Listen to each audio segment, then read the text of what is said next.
What is up, everyone? What is up? It's hump day. Yay, yay. Happy Wednesday, everybody. I don't know if anybody really gets that reference anymore. God damn it, I forgot to make my tea. We're gonna, probably need to do that quickly. Yeah. It's been a long day. Yeah, give me 1 second. I'm gonna quickly just dump the leaves out of here and then pour this in. So 1 second. 1 second.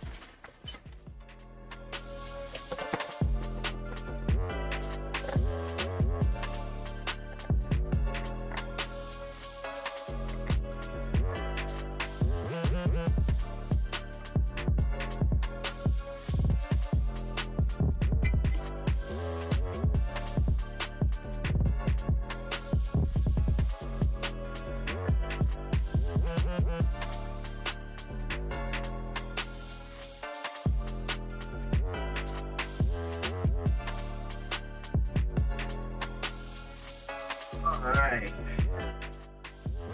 I'm coming.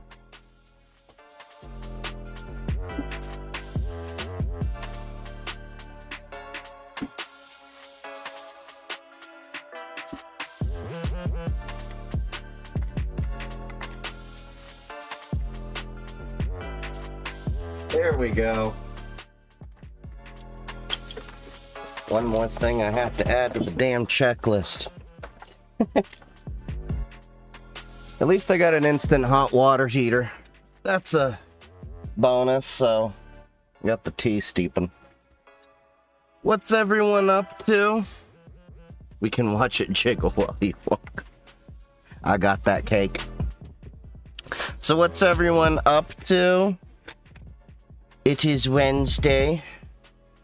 Why did Creator Dashboard pop up on my screen? I think it was yours.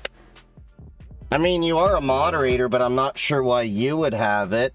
Because Dev is one of the only ones that has creator privileges on top of regular moderator. Because he does clipping and stuff like that.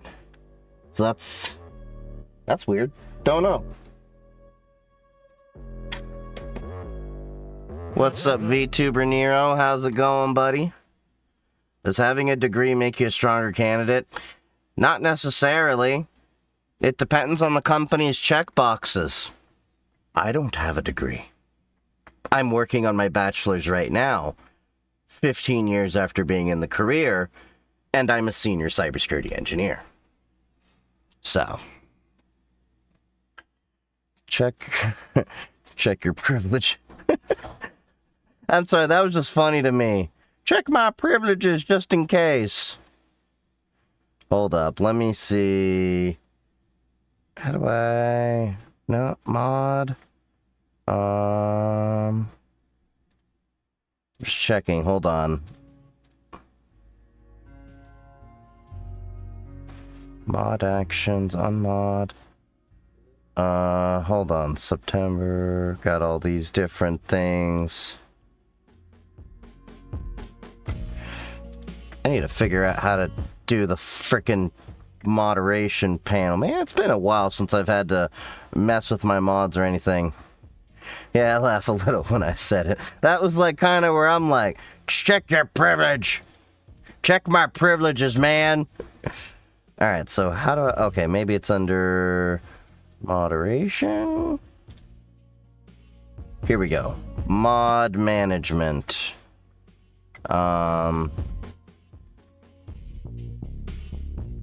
Is not that they're like serious things, it's just I need to clean up because there's a select amount of spots we have. But where what the hell? Oh, there you are. I forgot you have different usernames for all of your stuff. It looks like you're just listed as a moderator. Yeah. Did OBS just go derp for a minute?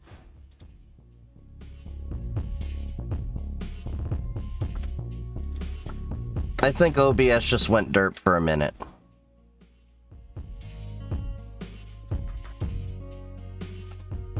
What the hell just happened there?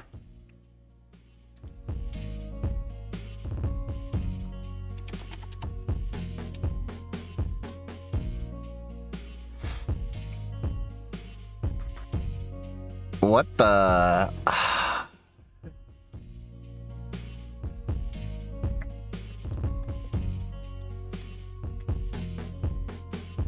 Okay, that is weird as hell.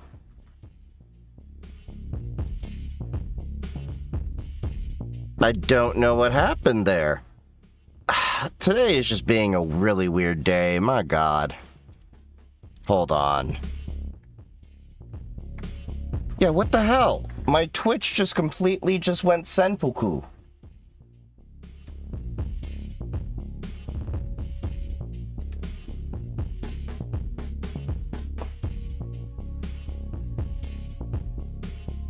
Okay.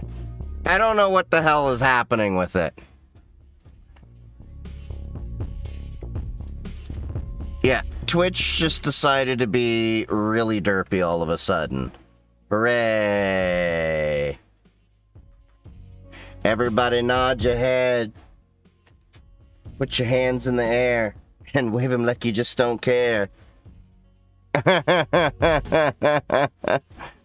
I don't know what the hell just happened there. That is the weirdest thing. Like, all three other platforms were working fine. Of course, when I turn Twitch off, it turns TikTok off, so there was that. And then, I don't know. Look, man, I just work here, okay? Sir, this is a Wendy's.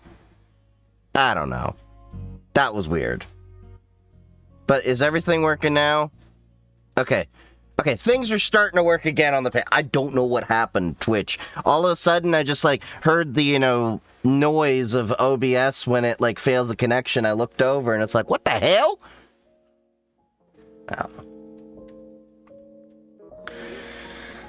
Anyway, let's catch up. Is cybersecurity safe from AI? What do you mean safe from AI? Like, if Skynet comes, it's coming for all of us. But what are you talking about in terms of the overhype that people are saying? Like, oh, AI is going to take over all the jobs. Do you know there are cybersecurity jobs specifically now around AI now, with prompt injection and other things? AI is going to maybe alter and augment cybersecurity, but it's not gonna replace cybersecurity. The reality is, they're always going to want to have somebody they can hold responsible for when a decision is made, and they're never going to accept the answer of, well, the AI said it was okay. Because I can tell you what's going to happen in a business if they ever do have AI make the cybersecurity decisions and then it affects production. They're going to roll the head of the person who okayed that decision to allow cybersecurity decisions to be decided by AI.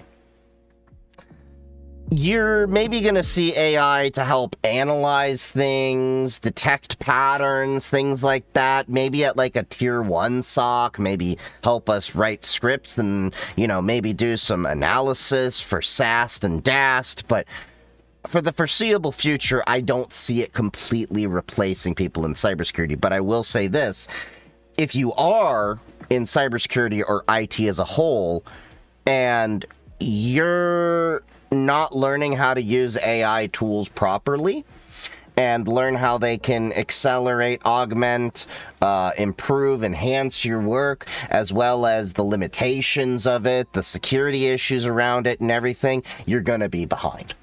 You're gonna be behind straight up. I've already seen that happening where I knew some people that, great people, don't get me wrong, but for most of the time that we were working together, they were so hesitant onto AI, and they didn't even use ChatGPT until, like, about a year ago. And they're having to play catch-up right now on a lot of the different concepts and philosophies around just how AI works in a cybersecurity aspect, because you can't just go around and then start implementing everything the C-suite wants, because right now C-suite wants AI and they don't know exactly what AI is doing. Like I gave the example before of, we had an executive say, well, we want to be using AI more, and my architect and I are like, well, how do you want to use AI? Are you wanting to do maybe retrieval augmented generation so we can maybe train on some of our data to have it as an attached knowledge set? Are you talking about an LLM entirely? Are we talking about hosting it, you know, are we talking about running it through like Claude, ChatGPT? Or are we talking about we're going to have to do it through AWS Bedrock? Are we talking about that we're talking local hosting into our colo with our own infrastructure? Like, there were so many things, and their answer was, we just want AI. And we're like, and then on top of it, we don't know what your intended goal is. If your intended goal is just, we want to say that we use AI, it's the same thing as what's blockchain. You've heard me rant about this multiple times, over and over and over again.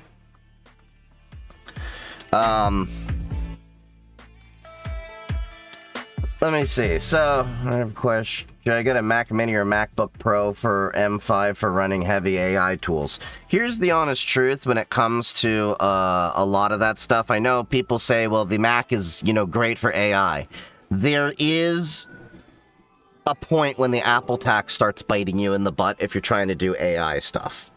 The question is, how heavy into AI are you trying to lean and build things? Because I'm going to tell you, a lot of the people that are like, oh, buy a really nice Mac Studio with like 64 gigs of RAM or that, you're going to be better off spending about the same amount of money going and getting an NVIDIA DGX Spark and get a lot more performance out of it.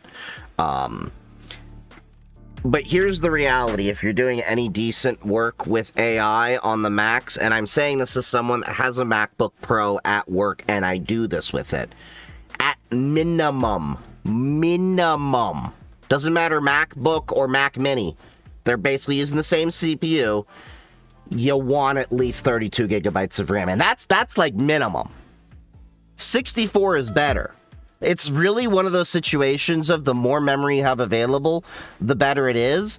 But if I can remember, I think a Mac Mini even, or was it the Mac Studio at that point, is a little bit more expensive or around the same price as a DGX Spark. So let's look at this together here. So we have the Mac.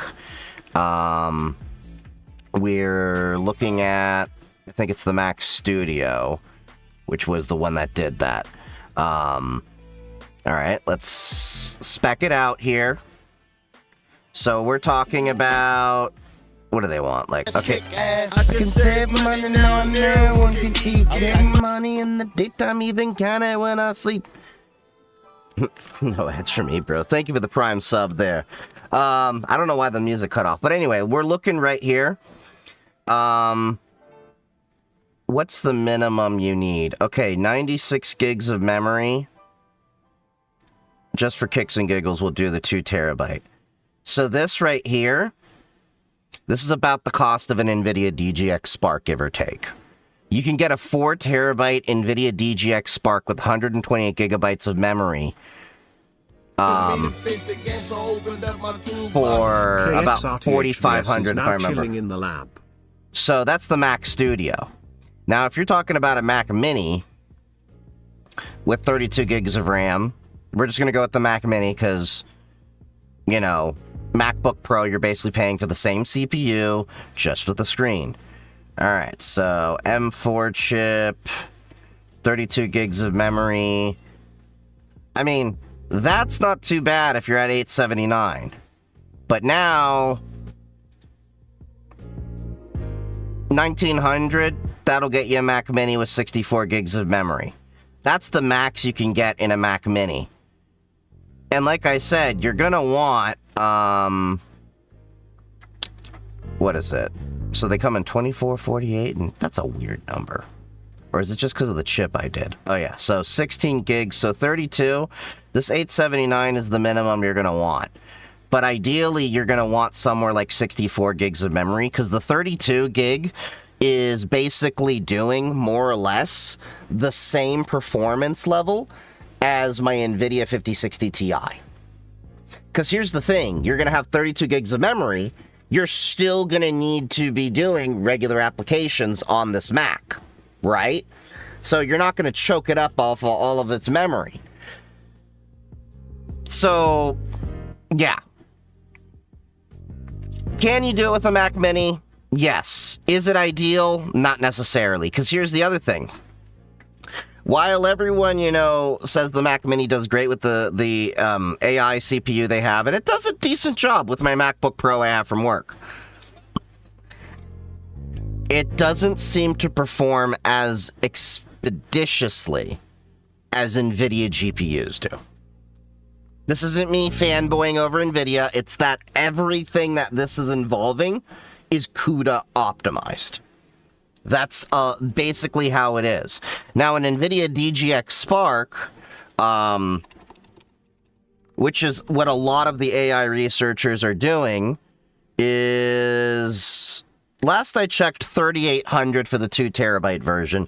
Those are hard to find right now, but they're about 4,500 if I remember. At least when I was looking at Micro Center. 4,500 for the 4 terabyte version. And the only difference between those is literally the NVMe space. Between the 1, 2, and 4 terabyte versions they had. That's it. That's literally the only difference. And it has 128 gigabytes of memory with 112 gigabytes usable. And it's using the NVIDIA Grace Blackwell chips. And it's the same thing if you go like with Dell and get their GB10, or Asus, or was it Acer? I think it's Asus, also had an equivalent machine. But they're all using the Grace Blackwell chip, the same thing. So yeah. Alright. Doing good. Sold a Drobo NAS for $50. Hey, $50 is $50. Does having a degree in IT make you a stronger candidate? I don't know necessarily about stronger. It really depends on the business itself and where their priority is. Like, if you're going for government, a lot of government needs have a requirement in degrees. Not every employer is going to care about degrees. Some do, some don't. It's just how it is. As I said, I only have my 2-year degree from years ago, and now I'm doing my bachelor's. And Twitch is lagging 4 seconds behind TikTok. Yeah. What do you think about 3D Gaussian splatting? I'm not familiar with that off the top of my head. Do you reckon DevOps is a good field to go into or not? I think it is, but if you're focusing on not just DevOps, but DevSecOps, I'm working on the DevSecOps side of things right now with CI/CD pipelines.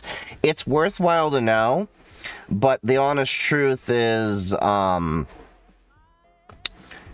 you can be driven up a wall by a lot of these companies when you're doing it. There's a couple of companies I know that when they're doing it, they are being run around like a ragged doll, running around like a chicken with their head on, trying to get everything that they need to do, and then you're going to have to get a lot of those things set up in place. And I think it's fun and interesting to at least get into that. I don't know how much I'm going to like it once the pipelines are built. I like building the things. I like architecture. Is GPU coil whine normal? Not usually. I mean, I haven't heard of it in my stuff, but CISSP worth it? I have a CISSP. Is it worth it? Again, this depends on the career path you're taking, the employer that you are going after, and their weight in it. I got my CISSP during my last job. They paid for it. They didn't give me a promotion or anything. I didn't get promoted until I left the company and then became a senior at another job. Does it potentially help you stick out as a signal, at least, that you do have at least these many years in experience? I think so. But I will also say this. there are non-technical people that did get the CISSP certification. Like, I've met lawyers that have it, that work in, cyber law, and they're not super technical people. So, be that as it may, I think it's one piece to the puzzle, but you shouldn't really look at it as it's going to guarantee me getting over this other person. Again, unless that company really has, like, a requirement for certifications and college degrees for whatever the reason is. Most predominantly that happens when you're dealing with, like, government and certain education and things like that positions. Been doing IT for years with Taliban. Okay. Hello from my office at QC. Just taking 5 before I go BS so work. Sup, Draco? How's it going? Did I break your stream? Yes, you did, Vampire. You broke my stream. At least AI isn't scared of losing its job when it makes a decision. Just rolled in, so sorry if you talked about this. What are your opinions on how Anthropic is marketing Mythos? A lot of people seem scared, but seems like it could be fear-mongering. I think it's fear-mongering, because here's the thing. Most of you don't remember this, but OpenAI basically did the same kind of, oh, it's so powerful, we're scared to unleash it kind of thing with ChatGPT-2. I want you to look back at ChatGPT-2 now, compared to just like Quen and all the other models we have today. It ain't anywhere near close to what we have. I think what they tend to do is they tend to, like, hype this up for the people that don't really understand these things to scare them off. Now, I think more of the issues with AI have to do with humans and their inability to properly understand limitations and when limitations and guardrails should be attached. Like, for example, the big hullabaloo around Claude should not be able to make decisions in life or death matters in the military or be used for mass surveillance. I thought that was a reasonable guardrail and limitation. And the military's like, nuh-uh, you don't tell us what to do.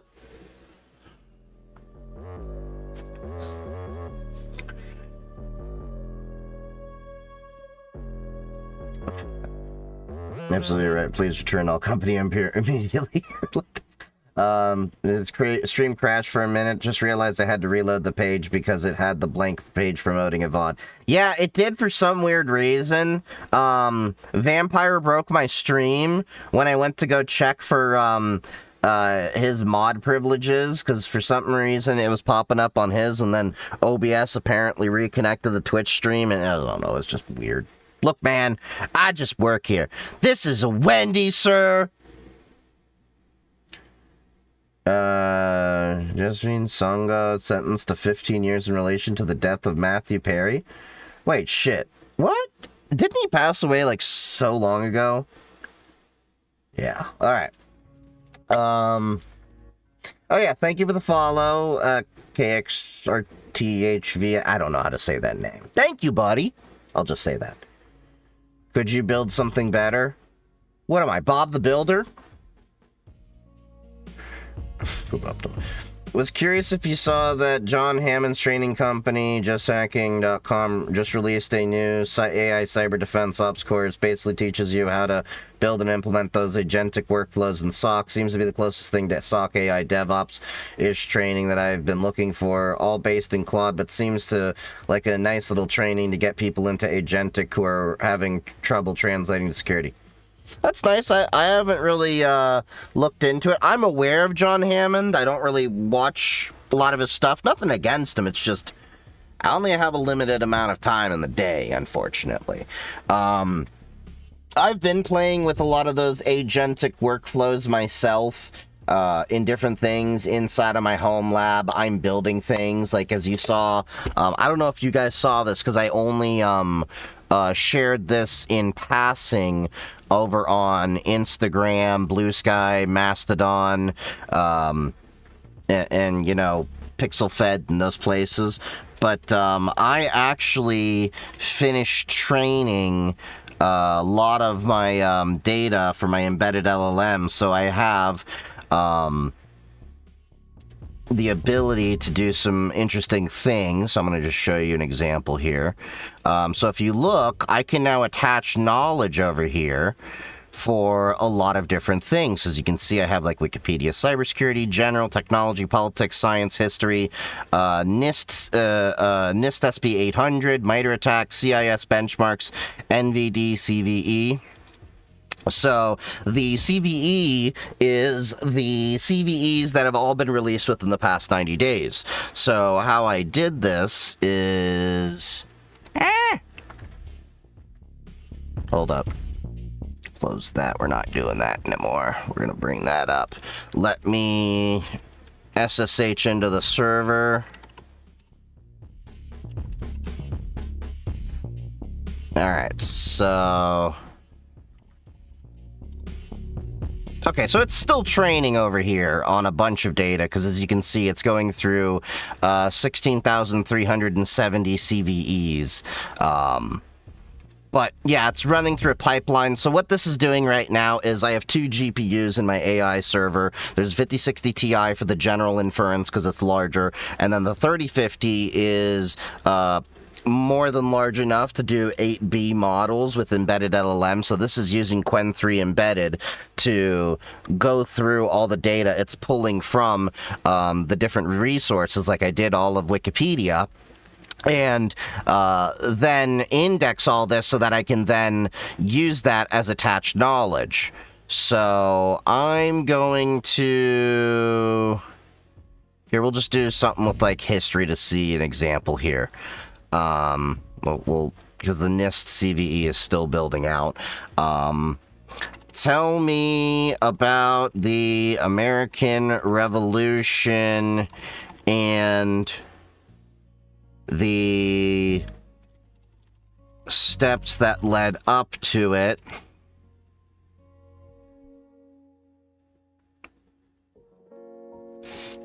Even pre-French Indian War, I think that's what it was called.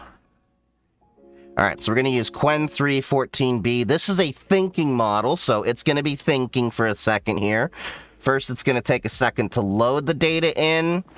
But as you can see, we have it attached to Wikipedia history data here. This is just an example. Yeah, it's a vector database. That's basically what it's doing. Now, you can do this inside of OpenWebUI, but when you're doing massive amounts of data, you generally want to do that outside of it, and then I generated an API key for it to do all of this stuff in a Python script. And I have these scripts, by the way, on my GitHub under the Franken LLM project if you want to do this yourself. So you can see it thought for 10 seconds. And the American Revolution was driven by a combination of political, social, and economic factors that unfolded over decades, colonial self-governance, and then we'll even like reference the data that was indexed. Now, with Wikipedia, I had it indexed in batches of 50 at a time, just to be more expeditious. But as you can see, this is Wikipedia's data that it chunked in.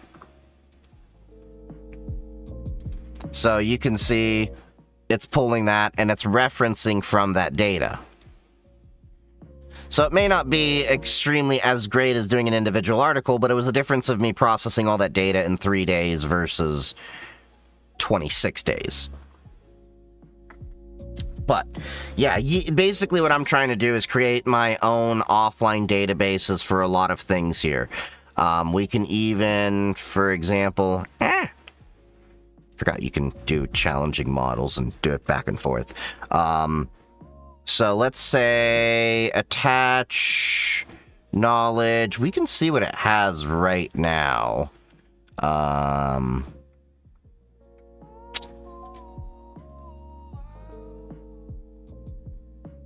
here. This will be simple. Sys benchmarks. Tell me what I would need to do to harden a Ubuntu 2404 LTS server to CIS benchmarks. So this has a RAG, Retrieval Augmented Generation database of the CIS benchmarks. So I'm going to have this query. Now imagine I got this set up, and then I could have Olama be able to hit up Waza and do queries and stuff.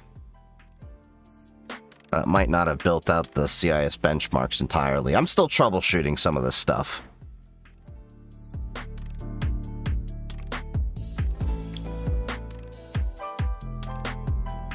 Okay, that's just the regular model thinking.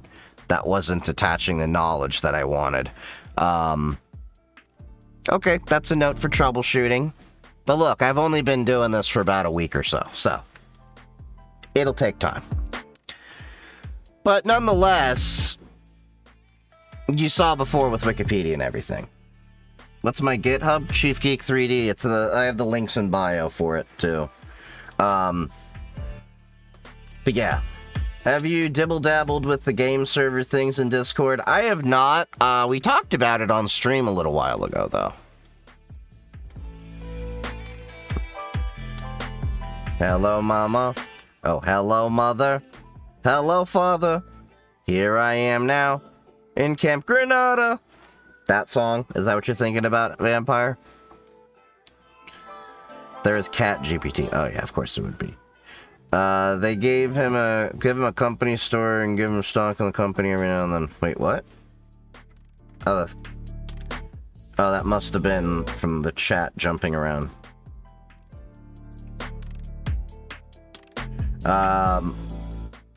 Cheap SSD links. Cheap right now is hard to find. Got my ITIL 4 exam next week. Good luck on that. That was one of the most frustrating exams I took, and it's so stupid that they basically have to overcomplicate it to make it seem like it's more intellectual than it is. The way they word things effed me up more than anything. That was the test that actually I did the worst on. So you have 40 questions with the ITIL 4. I got 28 right, just above passing. I understand all those concepts. The way they word that shit is the most BS thing.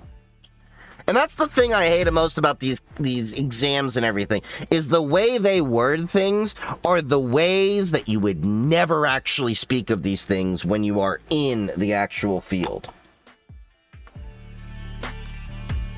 It's like the epitome of, you ever meet that one person that purposely uses words in an extensive vocabulary to just seem more sophisticated and feel like they're smarter than everyone else? That person. That's what these exams basically give me the vibe of. Like, if you've seen the show Frasier, it's like that.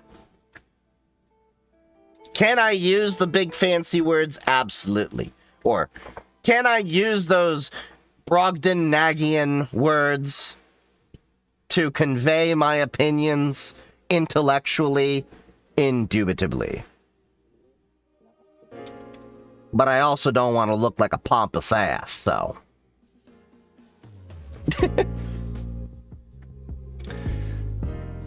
Chief should sell his own SSD and CPU. I will sell my firstborn before that happens. Wait, no. Okay, probably. In this market. That's gold. Sorry if it's a dumb question, but isn't Quen able to answer this question with its underlying training data? What forces it to utilize your knowledge over what it may already know?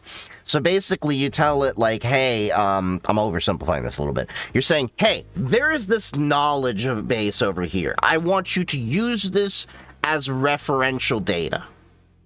Go out of here. And then as we saw, it didn't have the answer inside that data yet. I got to figure out what went wrong with that data. And then it went on its own knowledge. So that's like the same thing as when you're using Claude. with your code. Yeah, so just basically steering. Yeah, that's basically all you're doing, is it's basically just steering it towards the right answer. Because despite all the billions of parameters that are inside of these LLMs, from what I'm understanding, a good chunk of what it's doing is it's inferring information based on points of data. And the thing with inference is that you could be right, you also may not be right.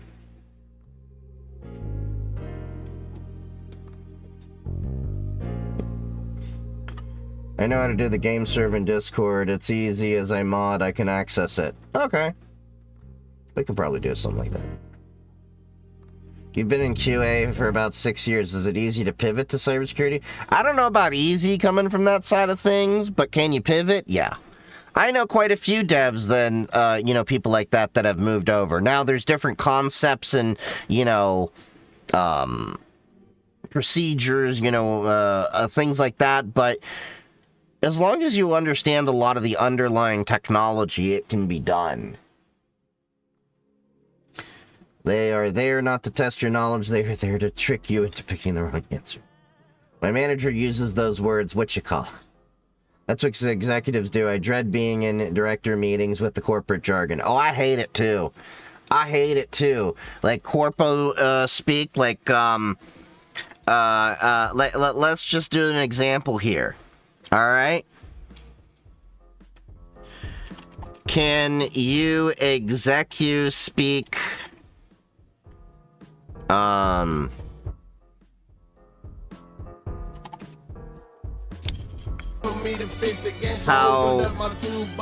MangoPat_ is now chilling in the lab. Let's see. Can you execu speak how to harden a Linux system to CIS benchmarks? Okay. We'll see what this comes up with. I'm just curious what it's saying, what it's thinking.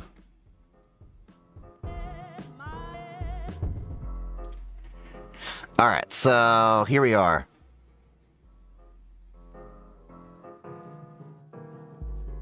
Okay, it didn't exactly speak it as much as I wanted. Probably because Quen's actually a good boy, but... or girl. Don't know. But, yeah. You can definitely, execu speak things. In fact, there was one time my friends and I, at work, got bored and we execu pirate speak something to our manager and sent it over to him. Yeah. Knowledge of base. Do you have Starlink internet? No, I do not. What are my thoughts on it? I think it's a last resort internet. Just like any other satellite provider. I know some people that use it, but there is a good amount of latency there as to opposed 5G. So a lot of businesses I know that happen to use it as a last resort. Like the last job I had remote forward operating bases for their logistics. And they often would be in places where there may not be an internet connection. So what they would try to do is, this is the tier they would go. Try to get in fiber. Can't get in fiber. Cable internet. Can't get cable. 5G internet. Can't get 5G. Starlink. But any one of those sites with a primary connection would still have a 5G failover. If 5G and or cable was not available, Starlink was another option. But it was a last resort option.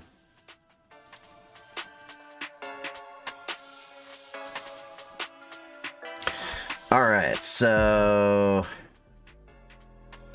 get me on my SAP access now. I'm excited to dive into Falcon MCP this year. I think it's in public preview, but will be a lot of opportunities there. Oh, they finally did that? Well, great, because I told them that their Charlotte AI was fucking bullshit when it came out, and I told them again it was fucking bullshit 2 weeks ago when they came to me when I was working at another company. I don't know how much I will like their MCP because it's CrowdStrike, because honestly, I did not like a lot of CrowdStrike's products outside their EDR, XDR, and their GUI was kind of janky to the point that I would rather build a lot of my own automations using AWS Lambda and Falcon Pi, which is their Python SDK. And I had a lot better successes. And I do not like their Fusion SOAR. I'm going to be straight up honest with you. It was janky. They'll try to sell you on that. The Falcon MCP, I'm going to, just say, I'm not going to hold my breath about it, given the experiences of all the other crap I've had to deal with them over the years. But it's a thing.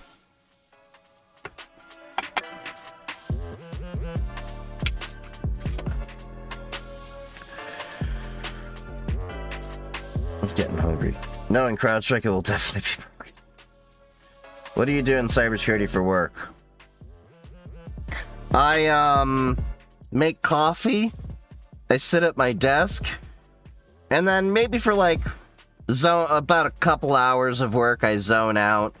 And then I maybe do 15... I'm kidding. This is the whole Office Space thing. But... I've done a little bit of everything all over the place, so I am a senior cybersecurity engineer. In the past, I've done platform engineering. I've worked on Okta. I've worked on Jump Cloud. I've worked on Microsoft 365 and Entra and connecting a lot of that stuff, AWS, and doing some of the DevOps, DevSecOps side of things. I've done CrowdStrike, as you can tell, Bitdefender in the past. Networking was a big part of where I started, doing firewalls, things like that, setting up zero trust network access through TwinGate and Zscaler, and there's a lot of different things that I'm not just going to go into. But I've done a whole thing a lot all over the place, but these days, my main job, I'm kind of the CrowdStrike SME at the new job that I'm at, as well as, helping them set up CI/CD, but I have a feeling that they're going to be bringing me into zero trust network access and things like that as they start deploying it more and more, because they kind of hired me because I have experience all over the place. I've built dashboards with Grafana. I have Grafana dashboards I've made myself for a bunch of different things. You can go on my GitHub and see the, what is it? The, Sim Docker stack or Docker Sim stack I made. I always forget what the specific name is I gave it, but that one goes into a bunch of customizations I've done for a home lab I'm building out with a SimSOAR, NOC, and SOC. So, yeah. Done a lot of things. That's also why you find a lot of cybersecurity people are losing hair, because developers and end users make us rip it all out.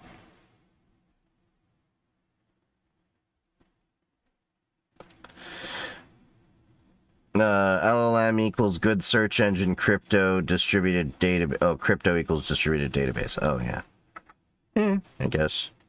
Well, no, I wouldn't say crypto is a distributed database, because here's the thing, I will be honest and say, I hate the fact that when people say crypto, they think cryptocurrency. Because in my mind, crypto is cryptography. So, I want to make that known right now. I will refer, and you've seen this very often, when I'm referring to cryptocurrency, I will call it cryptocurrency in almost all cases. If I'm talking about cryptography, I will either call it crypto or cryptography.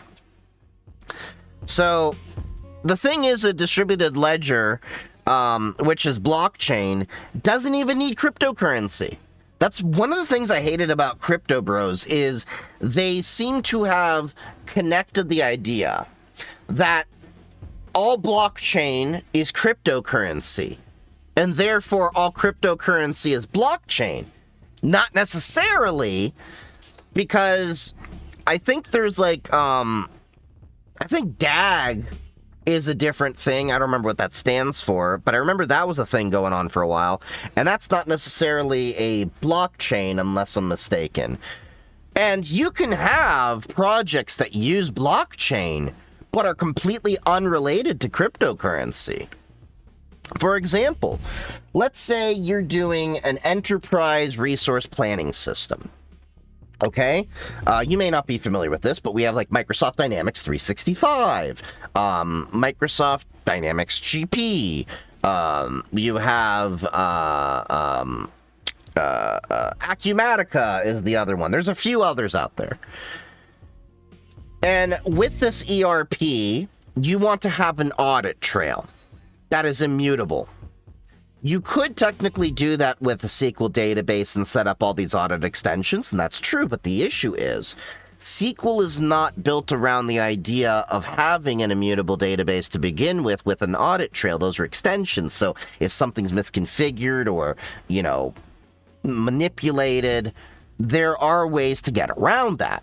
Whereas blockchain has that built into its core technology. So if you were to, say, hook in a blockchain to an ERP, you could actually have, in theory, a more robust database with a better audit trail mechanism. Because if anyone ever modifies that data, unlike a SQL database, I'm oversimplifying this a little bit, the blockchain will error out.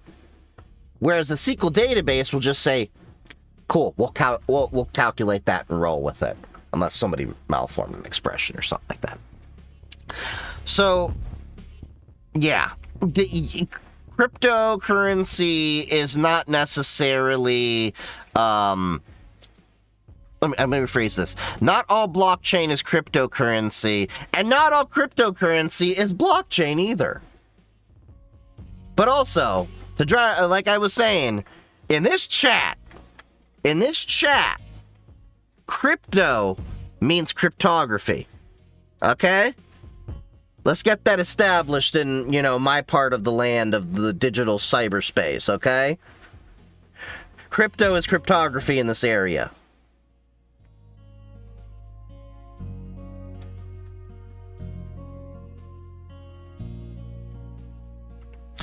Alright. Start to make... I asked a question about pivoting from QA to cybersecurity. Thanks for the answer. Are there any good resources you recommend where I could get started? There is a site that was actually shared to me that is not too bad. It's called roadmap.sh. Gives you a nice little basic outline of things that you can do there. So, you know, if you're doing role-based maps, anything like that. So, where are we looking for? You can create your own roadmap. But there was like some cybersecurity ones that some of my friends showed me in here that were actually not half bad. Oh, thank you.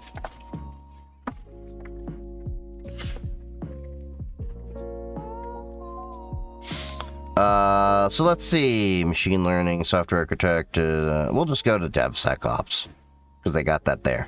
So, yeah, you can go through here, and it can actually tell you what you want to do, so you can look at the cybersecurity roadmap. There you go, cybersecurity expert. Of course, you're not dark mode friendly. Oh, now you are. Yay. So it can show you some things that you're going to want to look through. Don't think that you have to know, like, follow everything here to a T. It's just kind of like, this is what's available.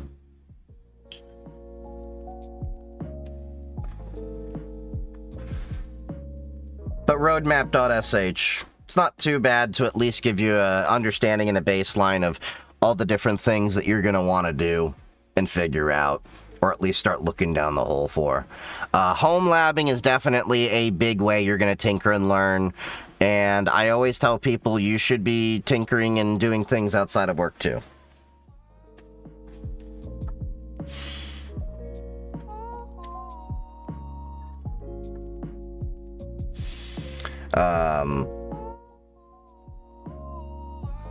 What's up, man? I'm in college for CS. What's your favorite Linux distro?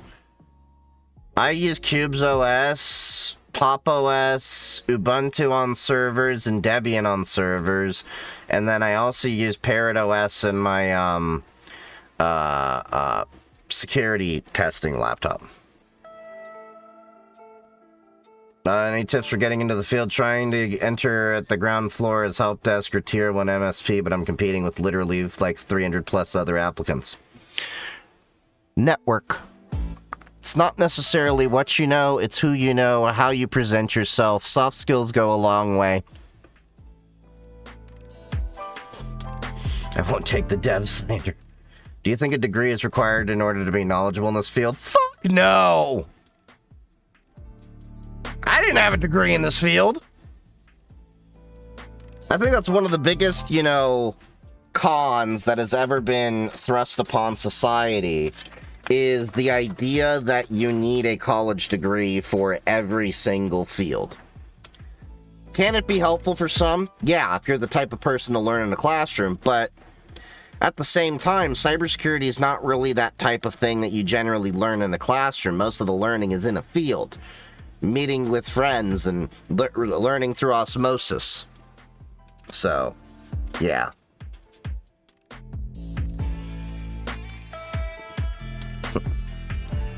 Just put the blockchain on all of Congress. Especially romantic ones. You have the best content on Linux or tech stuff. Thank you. I think I just do okay. I do alright. I think I could do a lot better. It's just that this is, not my primary job. Nor do I intend to ever be a content creator as my primary job. It's more that I'm now at this point in my life where, I want to give back to the next generation, and a big part of what started me making a lot of my content was I kept coming across, for lack of a better way to explain this, bullshit content creators who were selling a bunch of bullshit. Buy my course, make 90K in 90 days, and all of this stuff. And I'm like, no, it don't work like that. It don't work like that. And give people a realistic view into the field and how you can get there, how I got there, skills that you can learn. Because if you're going into this field purely for thinking you're going to have a lot of money, but not awareness of how much time you have to invest, just like a doctor, you have another thing coming. I would have to say, technology, medicine, and legal are three professions that I know of that you have to constantly be learning and educating, and it's always going to be changing, and you're going to have to learn new concepts all the time. I mean, your doctor, believe it or not, is taking continuing education all the time on new practices, procedures, techniques, and food, and medication that's out there. And then you have, the law is always changing all the time. I mean, think about it. Like, what was it? Only like not even 30 years ago, if I recall correctly on my math, HIPAA was not a thing. Now HIPAA is a thing. And now we have enforcements with high tech. And then we didn't have the understanding of GDPR and CCPA and all these other things, which also play a role in cybersecurity. And it was not that long ago where we didn't have to worry about people, using AI to agentically go through things and then also at the same time agentically create a bunch of vulnerabilities in their code.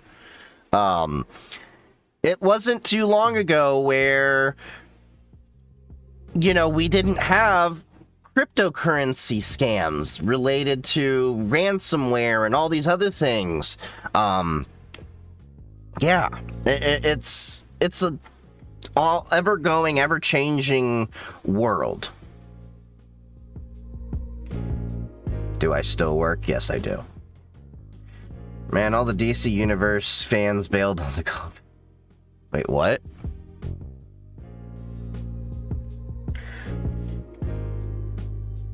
You can eat now. What is the name of the website? It's roadmap.sh. So roadmap.sierra Hotel.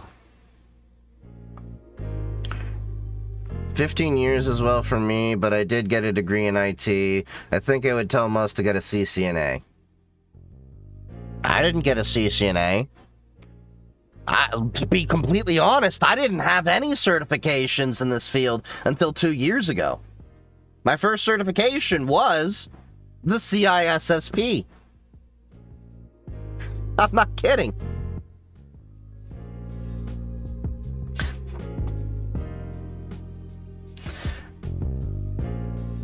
CS is pretty oversaturated where I live. It can be in some areas. What was the website you just showed? Roadmap.sh. But you need a patch. You do. Is Over the Wire good for studying Linux commands? I'm not familiar with Over the Wire. Let me check that.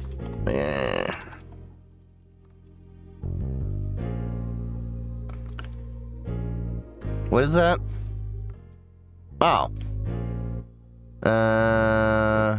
The war games offered by the Over the Wire community. I'm not familiar with this. Is this like some kind of a game, I guess?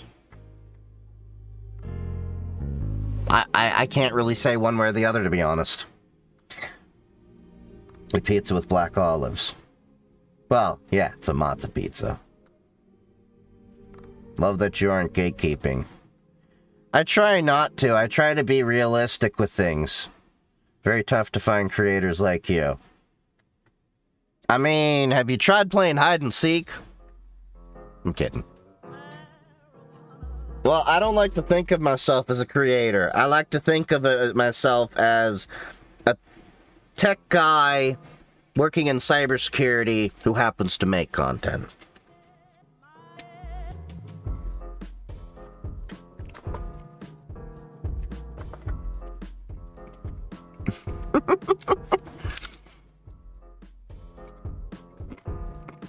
I go favors of creators who are influencers. Yeah, I get the concept of being called an influencer. There was a vendor I worked with once that called me an influencer. I'm like, hold up. I'm a content creator.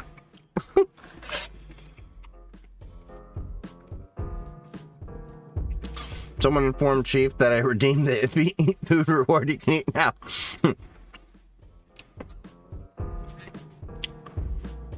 I have been in IT for 18 years and I continue learning. Yep, you'll always continue learning. And my philosophy in general is you're not dead until you stop learning. That's just a generality. The world's gonna change, life's gonna change.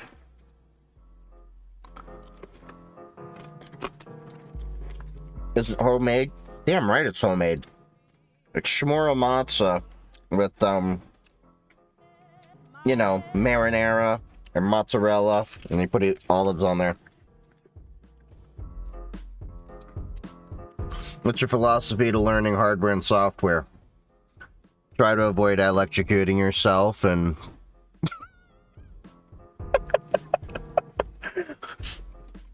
Just tinker. Just tinker. Okay, maybe let yourself get electrocuted once or twice, but not intentionally. Because I'll tell you, if you ever want to learn where not to stick wires, get electrocuted. I've done it a few times. To be fair, I used to be an electrician too. I should have prefaced it with that.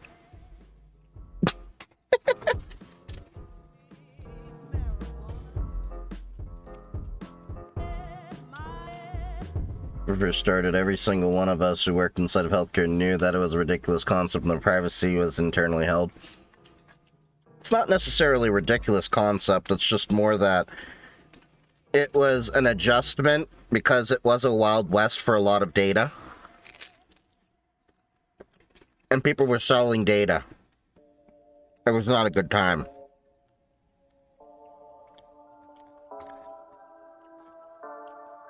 Linux and networking must be great. Yeah, it's alright. It gets me by.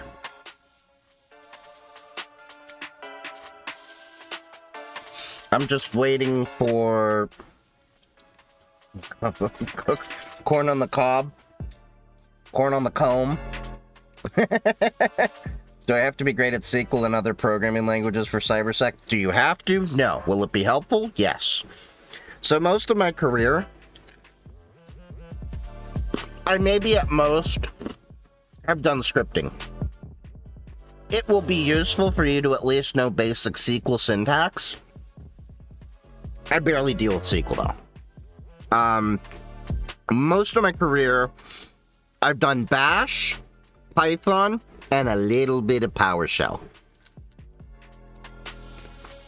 As well as Batch.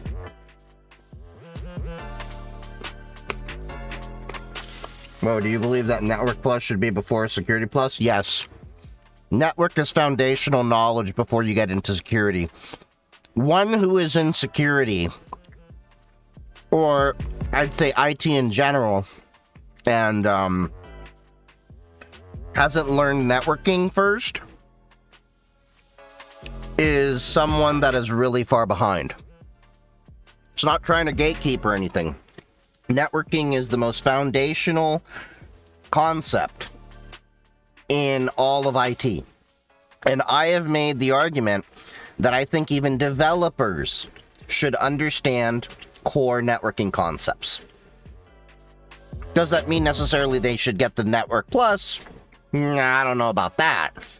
But they should at least be able to demonstrate a foundational knowledge of networking, because I've run into a lot of issues with many people in mostly developers, but some in IT, mostly on the beginning side of things, that don't understand networking and ran into so many issues that if they just had a base foundational understanding of networking, would have avoided a lot of problems they've had. The amount of times I've had to get into it with a developer of, no, you can't have two applications on the same port in the same system.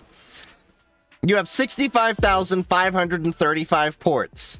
About 1,000 of those are privileged. So you got 64,535. Pick another one.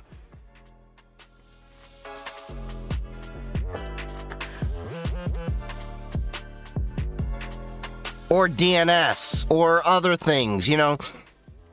I'm not saying that you should have to know how to do a complex networking with a topology of multiple core switches and an HA and multiple VLANs to get zero trusted and everything. I'm not saying you have to get that into it.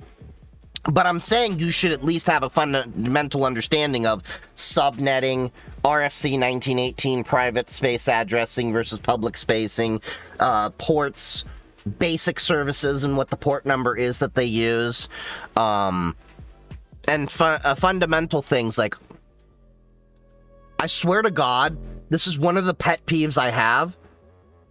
If you work in tech and refer to the internet as Wi-Fi, I'm gonna immediately think less of you. No offense. Because Wi-Fi and internet, two completely different things. And I do not know why it has become this intertwined term, especially amongst millennials, because we fucking grew up in the generation where we didn't have Wi-Fi at all. So how they somehow, like, put in their minds that Wi-Fi is internet, because you can have Wi-Fi and not even be connected to the internet. You can have an intranet just on Wi-Fi without an outbound connection. You can also have your intranet work and your Wi-Fi be down, or vice versa. Your Wi-Fi can be up, but your internet's down. And it makes troubleshooting so much more simple. Because when you go to a networking team and you try to tell them the Wi-Fi on my laptop is not working, do you know what a networking person is going to think? There must be something wrong with the wireless access point or the wireless internet card inside of the laptop. But when you're referring to, oh, the Wi-Fi is doing perfectly fine, I'm just not able to hit Microsoft for whatever reason, then it's not a Wi-Fi issue.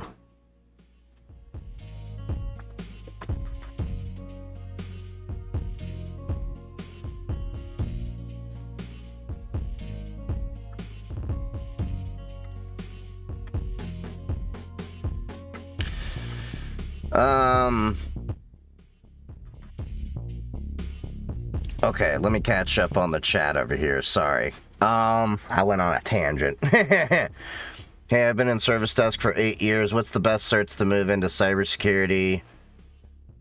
The honest truth is, you don't necessarily need certs. Certs are one of those things you have to consider that it's more of an HR checkbox. As I tell people a lot of times, certs don't guarantee you a job. Certs don't get you a job. Certs at most check the box for HR, who is the gatekeeper to some of these positions.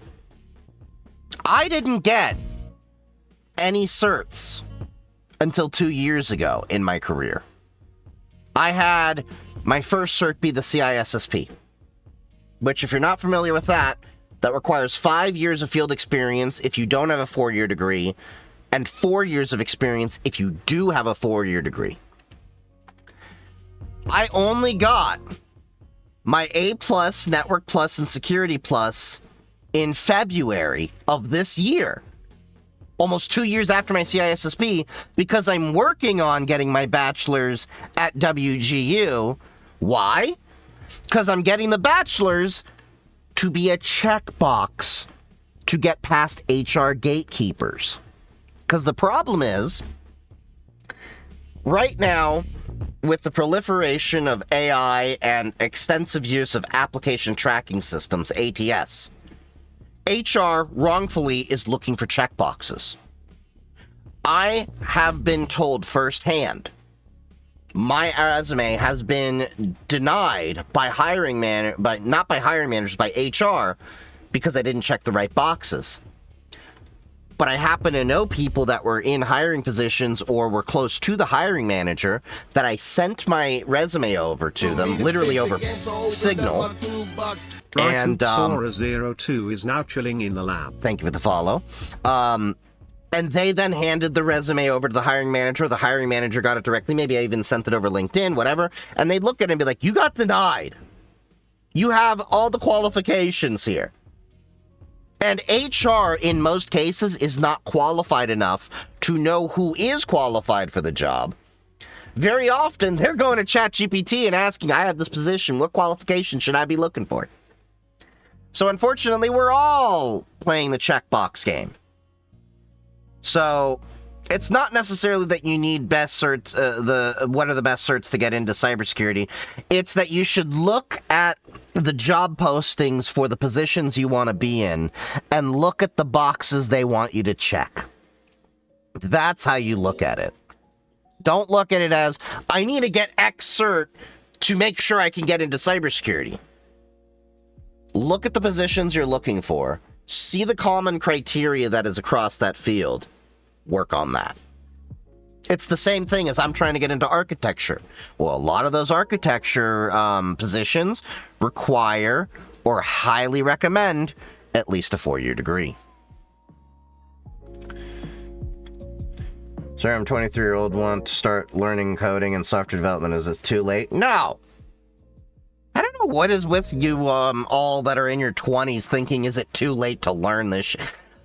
I have people that I have met that started their tech journey when they were 30, 40. Hell, I did not professionally properly focus on, thank you for the follow, work on my career growth until I was 25. I've been in the field for 15 years. I'm 34. But I was effing around for 6 years in tech. Until I finally got an MSP gig when I was 25 years old. After doing repair job here and there, cell phone repair, and just various things. And then I went through a bad breakup and realized I gotta buckle down and actually get my shit together. So don't think that, like, you're in your 20s and it's too late. I didn't figure out the shit that I wanted to do and the path I wanted to take until I was about 25. Some people don't figure it out till they're 30. Some people don't figure it out till they're 35, 40. Don't judge yourself by, oh, I'm not there now and I'm at this age. As long as you're making continuous momentum, you're continuously improving, progressing, that's all that matters. It's a marathon, not a race.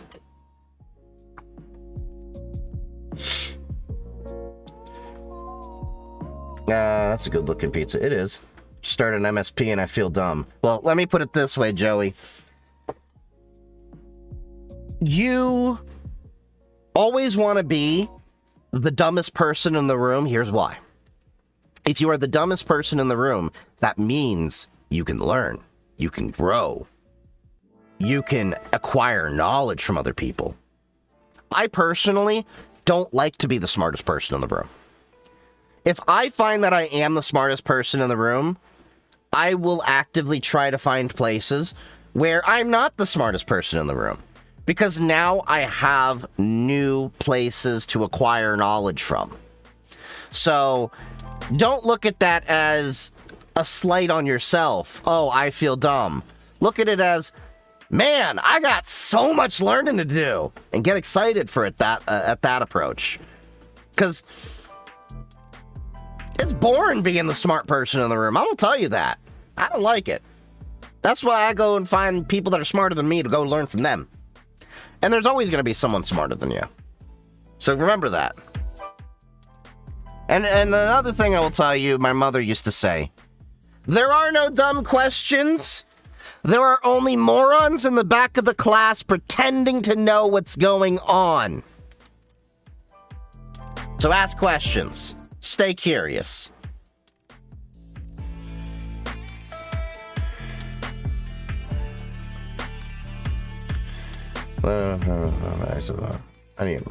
Wait, what? I'm catching up on stuff. As someone who's involved in your field, what's your opinion on OS age verification? I will tell you my official statement and response on OS age verification. Brother, what's that? What's that, brother? Followed up with the, Oh, brother, this guy stinks! I don't like it. I don't like it. It doesn't fix a lot of things that needs to be done. If we really gave a crap about protecting kids, we do more to actually protect kids. But it feels like every time they do these things in the name of protecting kids, it's a back door to F your rights in many other ways. Like, if we really cared about kids, we would be going harder into Discord and Roblox and their failures to police their platforms. We saw politicians going after darknet and encrypted spaces, but Roblox and Discord are unencrypted spaces. And the amount of exploitation going on those platforms is unfathomable. It really is. The things that I've learned, and I've even talked to some of my friends that go and hunt down these predators. Let me put it this way. A lot of what a lot of you know doesn't even scratch the surface of how bad these platforms are. It's gotten to the point where you have minors trying to solicit people buying, shall we say, their exploited material on Discord. Like, it's not this whole, like, one-way street of, oh, it's predators going after them. That is a big part of it. But we haven't talked about the other side of the coin. And if that is actively going on, why is Discord not done more? And why have we not looked more at the Roblox to Discord pipeline in terms of a lot of that? Why did Roblox ban, what's-his-face, Schlep? The guy that was going after the predators? When he was working with law enforcement, from my understanding, for all this stuff. But yeah. Slowly becoming her parents. I've got the back pain to prove it. What would I need to work in becoming Linux Admin Junior? Learning Linux. Get used to Linux, understand a lot of the ways to deploy things. I'm not sure what a Linux sysadmin these days they're requiring. Some people need to get like Red Hat certified or whatever. But in terms of like Linux administrators, a lot of them tend to be around Red Hat or Ubuntu.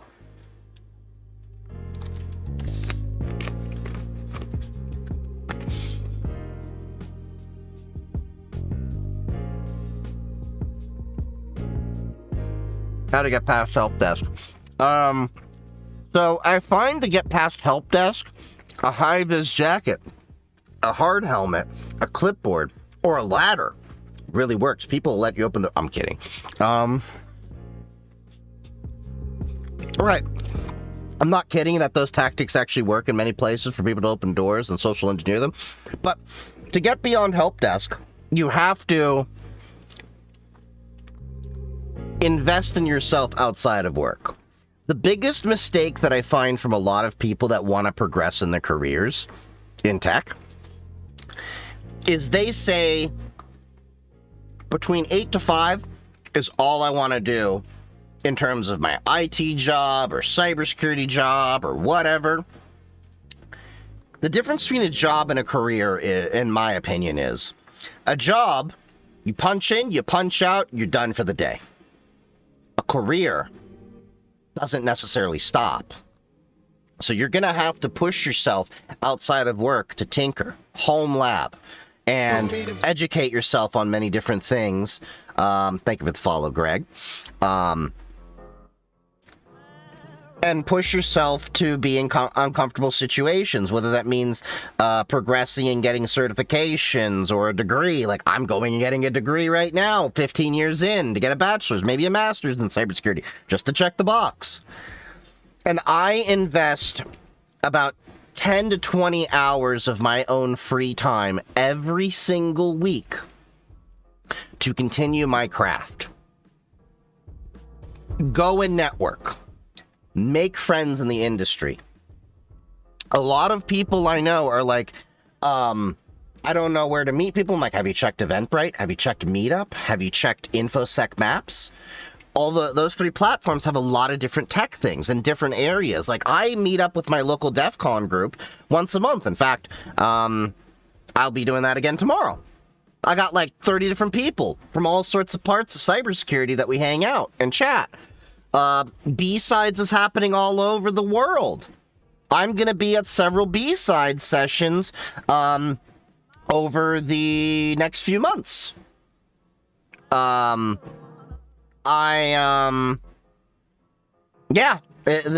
have to push yourself and do more than just what you're doing at work, because the reality is when you're doing your job at work, you're only seeing this. But in order to expand your horizons, you also got to expand your vision. So if you have blinders on, you ain't seeing much. And you're going to do a lot more in your own home lab, and you can actually put those skills that you've learned in a home lab on your resume, that you've learned those concepts. In fact, what I often tell people is, while you're home labbing and tinkering, make a blog, a WordPress, whatever the hell you want to make. I don't care. Get a domain. Costs like $7-8 on Cloudflare. Make a WordPress, Joomla, or Drupal, or whatever the hell you want. Document your progress. Document what you've been learning, your projects, all of that. My GitHub, I put on my resume. That was one of the big reasons I got hired. Because while I formally couldn't say at my other jobs that I've done like CI/CD and all this to the extent that I actually know, they looked at my GitHub and they're like, oh yeah, you've done GitHub Actions. Oh, you've actually worked with this. Oh, you actually did set up SAST. You know, they looked through the things. I have a portfolio they can go through and they'll be like, yep, he knows Python. Oh, there's some Bash over there. A little bit of HTML and CSS. Oh, he documents really thoroughly. You know, like those little open source goodies is just a taste for them to know what I'm giving them. And a lot of people can bullshit you on a resume. I'm gonna be honest with you. But if you home lab it, if you show that off, you have that linked up, they can see what you're working with. And I've beaten people out who on paper are more qualified than me. I'm honest about that. But yeah. How do you handle NDA work when adding work experience? Most of my contracts have been sensitive. You don't have to speak about the specifics, you can speak about the generalities. I did this concept for this period for a client. Like, it doesn't have to go into specifics, it can go into just generalities. I set up Cisco firewalls for clients. I set up CI/CD. You don't have to get into the specifics, just the generality of things.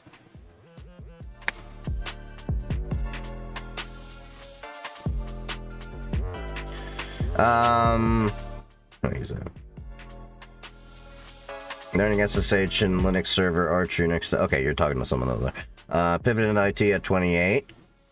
Oh, okay, you're just talking to the guy that was in his late 20s. I didn't start, didn't start in IT for real until I was in my mid to late 20s. You'll be okay. Yeah, I kind of did the same thing. Is MSP like Geek Squad? Not really. MSP is a managed service provider. So imagine instead of hiring people to be your IT department, you hire a company with multiple technicians that take on the role of that. Why do companies do that? Well, let's say you're a small growing company. One help desk technician, I'm just going to throw a number out there, $40,000 to $50,000, plus benefits, plus payroll tax, all of that stuff. It's expensive. But for one portion of that salary of one person, you can get a whole team of expertise. That's an MSP. Now, a lot of companies, as they grow, may hire lower-end staff, and then the MSPs take on a lot more of the grunt work, or the higher-end work, like servers and all that. And I did that often. We'd have a help desk person at a 400-person company. They'd do the day-to-day desktop stuff. Something went wrong with the server, they'd call us. Something went wrong with the firewall, they'd call us.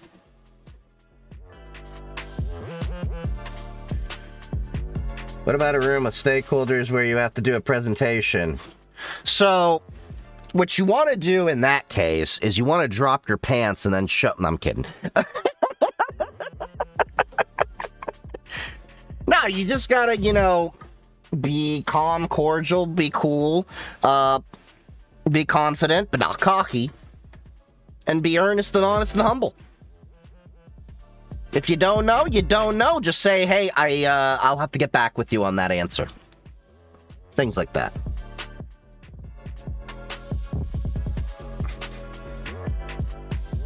Working L1 at MSP, I have prior help desk experience and really want to get out. Tips? Network, meet people, brush up your resume, go to a professional resume writer to get it ATS optimized, and then start applying. Put yourself out there. And the biggest mistake a lot of people have, and I've said this before, is they don't go out and physically network. You need to go out and network. There's a lot of different business opportunities out there, or just networking opportunities. Like, as I said, there's many different cybersecurity conferences, for example, like there's B-Sides and all these other ones that are even local to you. There's OWASP meetings that are local to you. There's maybe DEF CON meetups, 2600 groups, things like that. Go to Eventbrite, go to Meetup, go to infosecmaps.com.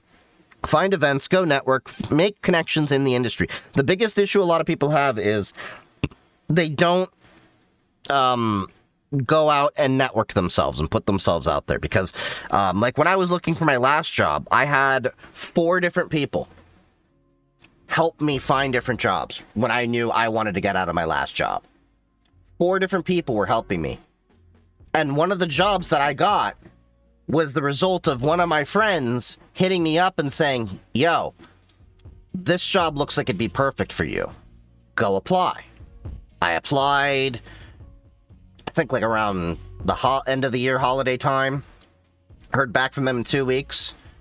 Got the second interview a month after, or like 2 or 3 weeks after that. Got hired straight after that. Yeah.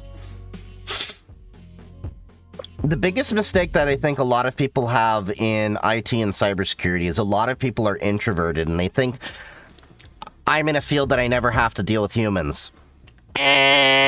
Wrong!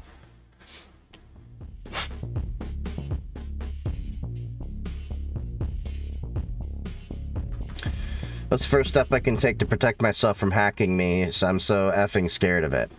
Okay, the first step you can do is get off the damn internet.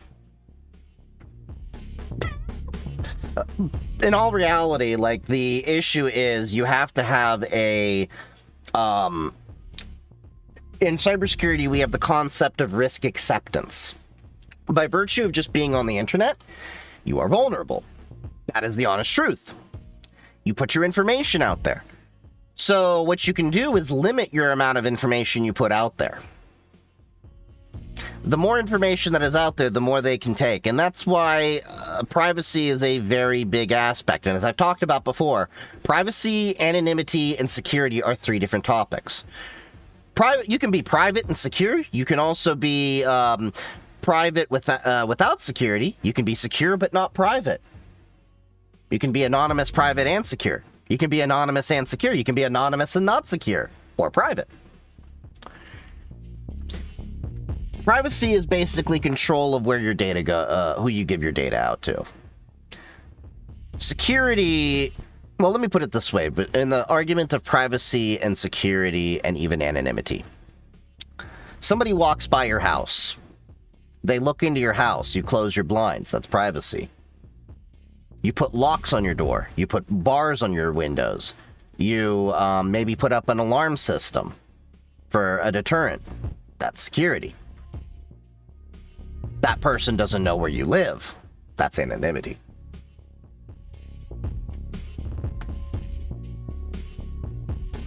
So that's one of the main important things.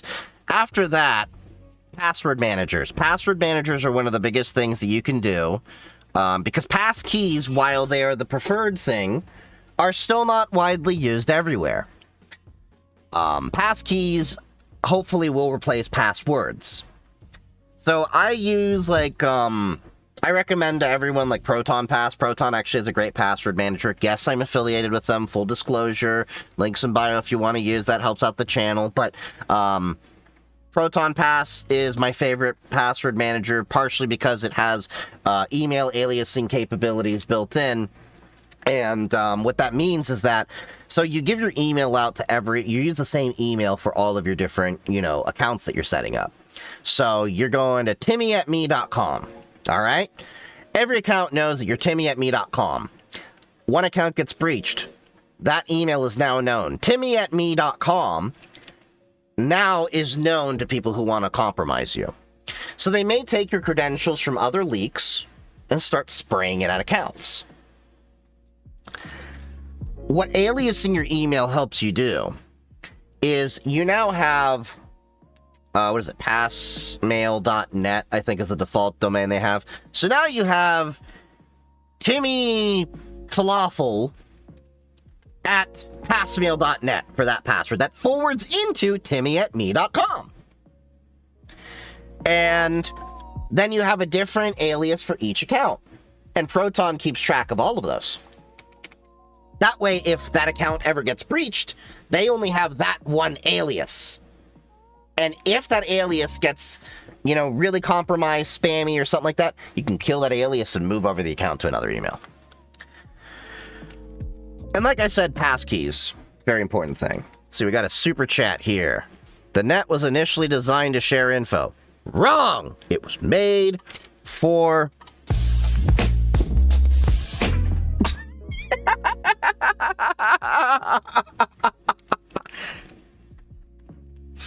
But yes.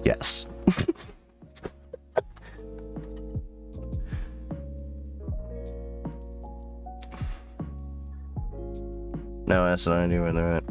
Long and obsolete password or passphrases too. My game servers require 24/7 chat forwarding to monitor because the platforms don't. Yeah, that makes sense. Australia enabled age verification but made exceptions for Discord and Roblox. Wait, what? The Screaming Karens in Australia are why we are here! In your opinion, what roles would bypass the AI insurgents? I think people are overplaying the idea of, like, AI taking over everything. AI is actually introducing more jobs and vulnerabilities. It's a tool. It's not going to replace a lot of us. learn to use it. You should be fine.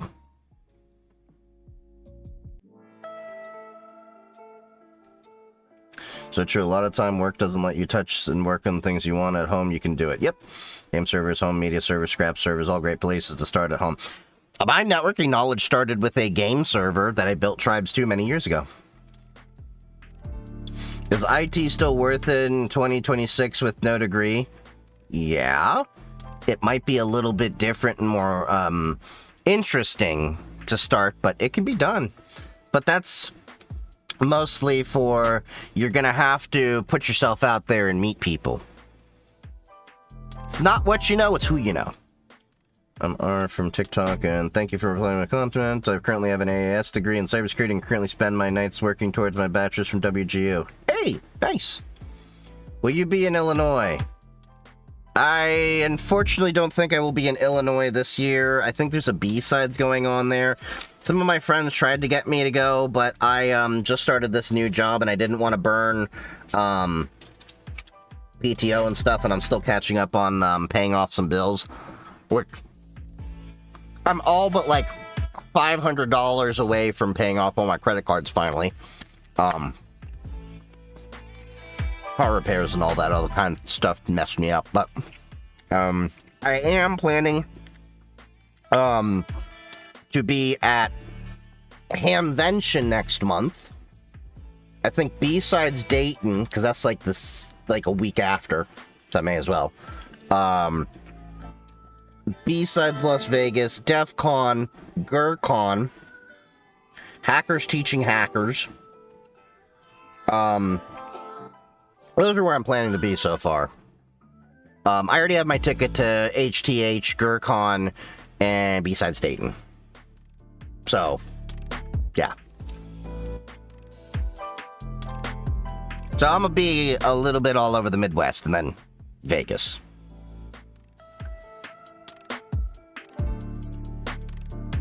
You're a legend, sir, and once again, thank you for your input. I'm doing my best every day to learn something new one way or another.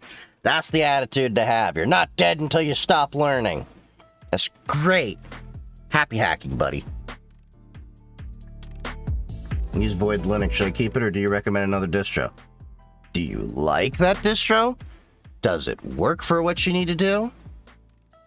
I don't give a fuck. You shouldn't give a fuck about my opinion on your daily driving OS. Unless it's Kali. Or you dirty art users. But seriously, look, I use Pop! OS for my daily stuff. Do I like it? Yes. You may not like it. You can try it, but the honest truth is, and this is the one thing I think a lot of people really need to drill through their heads. Linux is about choice. Have your computer the way you want it. Because at the end of the day, between all these Linux distributions, you're all using the same damn kernel, the same damn backend on a lot of stuff. The minute differences are what packages are installed, how they may be configured out the box, and the desktop environment. And guess what? You can change all that shit. It's not like Windows where you're locked into their mentality. Like, you can't even install Microsoft Edge. Pop! OS came out with Firefox, pre-installed. The Debian version. I uninstalled Firefox, put the Flatpak version in. I can do whatever I want. If I want to go sudo rf/star, nuke my whole computer, Linux I'm mostly going to say, you sure you want to do that? All right, it's your computer. I use several different flavors of Linux depending on what I really am desiring to do. I use Parrot OS for the offensive security because that's the tools pre-installed and it's a decent daily driver for that. I use Pop! OS as my main daily driver. I use Cubes OS as my reasonably secure operating system for when I want to have more security than anything. On my servers, I generally tend to use Ubuntu or Debian. More leaning towards Ubuntu because it's more recent, but yeah. Excellent Chef sent a super chat that says, I can even remove the bootloader if I want to. Exactly.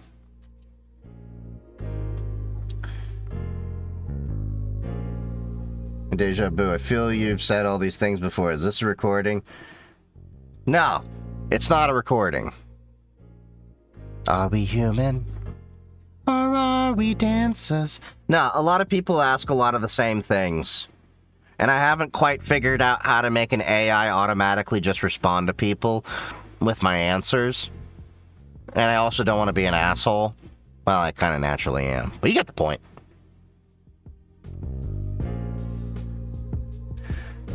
That answer is always adult media. Do you hold valuable credentials? Your information isn't valuable enough for my mitts, so don't worry about me coming for your stuff yet. Well, you know, if you put your passwords all on an NFC chip and then get it implanted right by your dick, nobody's ever going to steal it. And then the best part is, imagine you just, like, hump the air for an NFC reader. That'll confuse so many people. Sometimes I don't know where my brain's going to go. I just let it talk until I see what the journey's going to end with. Sometimes it's a wild ride.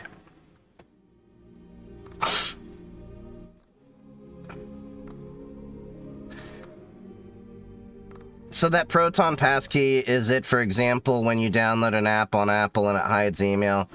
Well, Proton passkeys are totally different. Passkeys are a technology that you can use passkeys without Proton and stuff like that. But yeah, Apple does have that hide my mail thing, but it's Apple specific, whereas Proton's approach is OS agnostic. So you can do it whether you're on Android, Mac, Windows, Linux, FreeBSD, whatever. Excellent Chef sent the super chat. You know, I might even replace Grub with an EFI stub on my Arch install. Of course you would be a dirty Arch user, wouldn't you?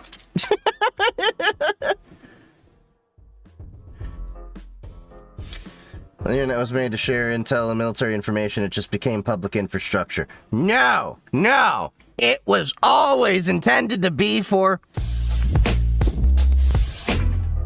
I don't care what information you're going to show me. That is always going to be my answer, and it's always going to be funny.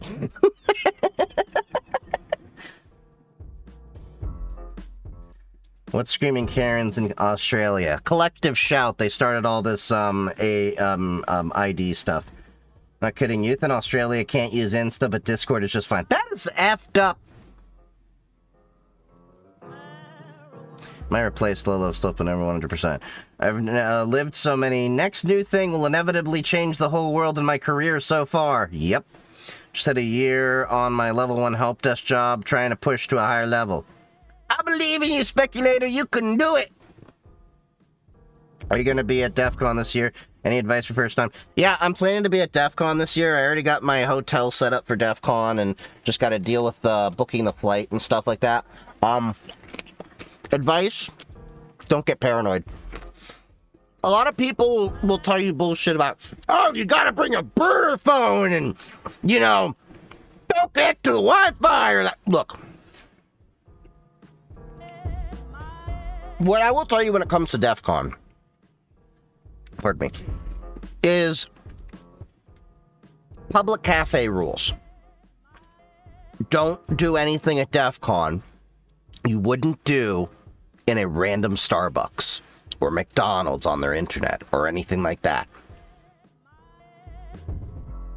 You can bring your phone. It's fine. They do have a secure Wi-Fi. I only connect to it with my laptop when I'm doing some CTFs and stuff, or have to absolutely use it, but I bring my own hotspot. Be that as it may, because the secure Wi-Fi they have, you have to install a cert and everything. It's a little bit involved if you're not used to it. But they have a world-class knock and sock monitoring everything. You have hackers looking for hackers at a hacker convention. The typical party rules apply, you know, even though most people at DEF CON are really great. Illicit substances are a thing in the hacker community, just like anywhere else. There have been, of course, as any large event has, some unsavory people slipping things in people's drinks. So, obvious party rules apply if you are going to do that. But don't get into your head too much and ruin your fun because you're paranoid that somebody's gonna hack you there. Nobody's gonna burn a 0 day on you. You're not that important. The 0 days that they're gonna burn, they're gonna show at the actual show. Now, if you do bring a device and you do decide to connect it to the network, that I would recommend having a burner device. Like I have my, the Parrot OS laptop you've seen me use, the System 76 one. I wipe that after every DEF CON. And then I reinstall Parrot OS fresh.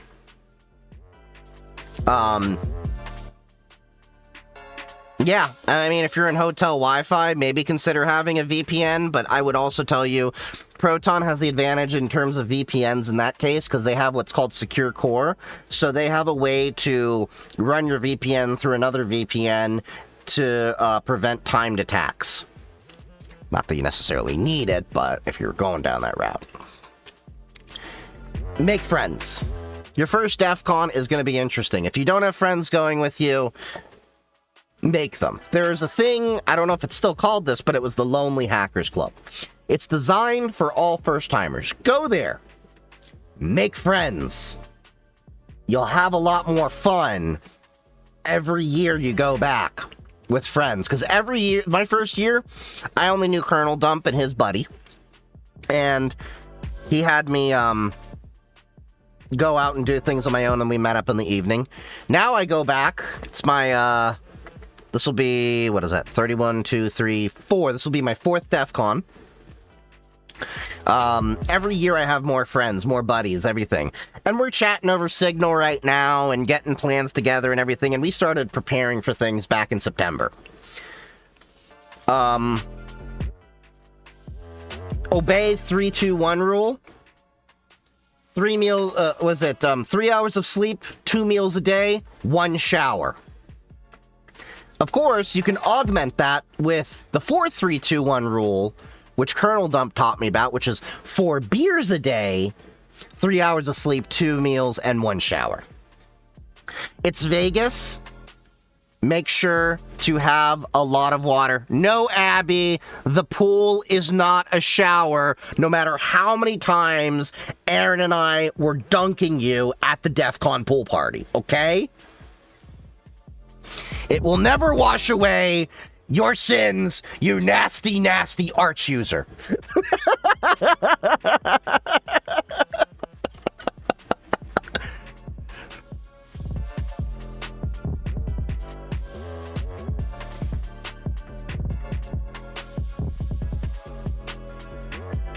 That was nasty. Oh, night. I'm thinking about switching my gaming PC to Fedora. Hey, have at it.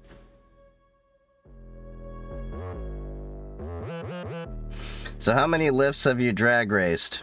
But how many lifts have you drag raced? Wait, what? Yeah. What's the... Oh, 4-3-2-1. 86.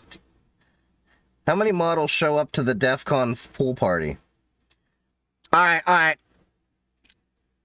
You may not find models, but there is GothCon happening simultaneously inside DEF CON. So DEF CON has all these subcultures inside of it.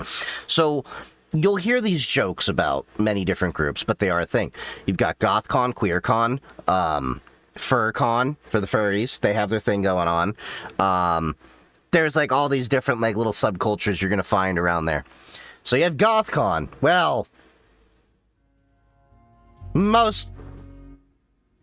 what is it? Most, I guess you could say guys in tech, just like many other guys that are into women, big titty goth girls. That's our kryptonite.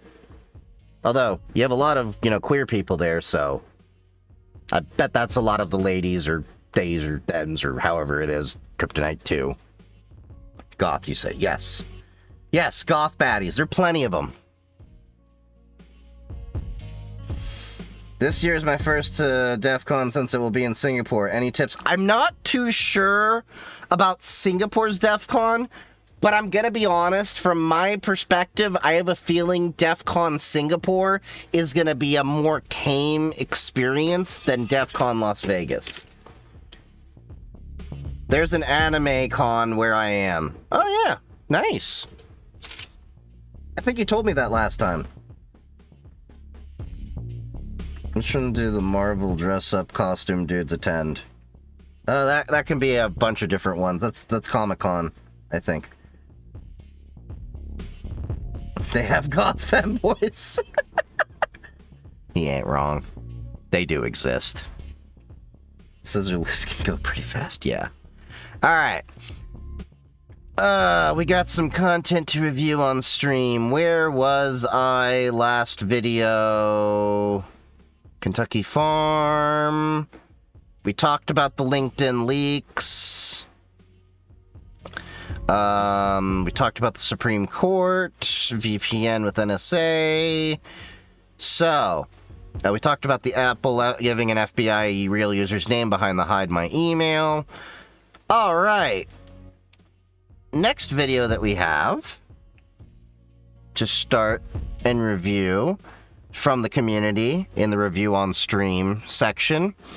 It's from DW Planet A. Hans shared this with us. How the oil and gas industry can unlock endless geothermal energy. Woo.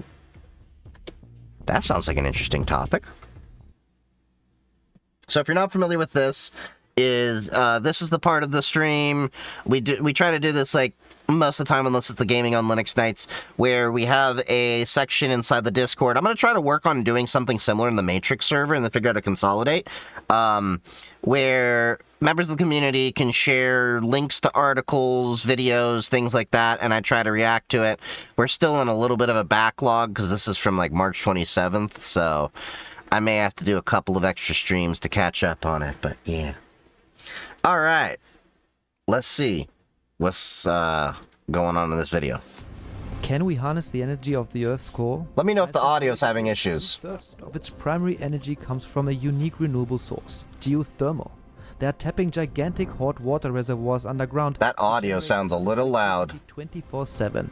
Around the world, other countries want to replicate this success story. Geothermal power plants. The geothermal power. Isn't fracking calming flammable tap water? You can only... So not really. When I looked into that, it's that a lot of those lands already naturally had gas in those areas to begin with. Like, there are historical records of places like Burning Springs where you could light the water on fire to begin with.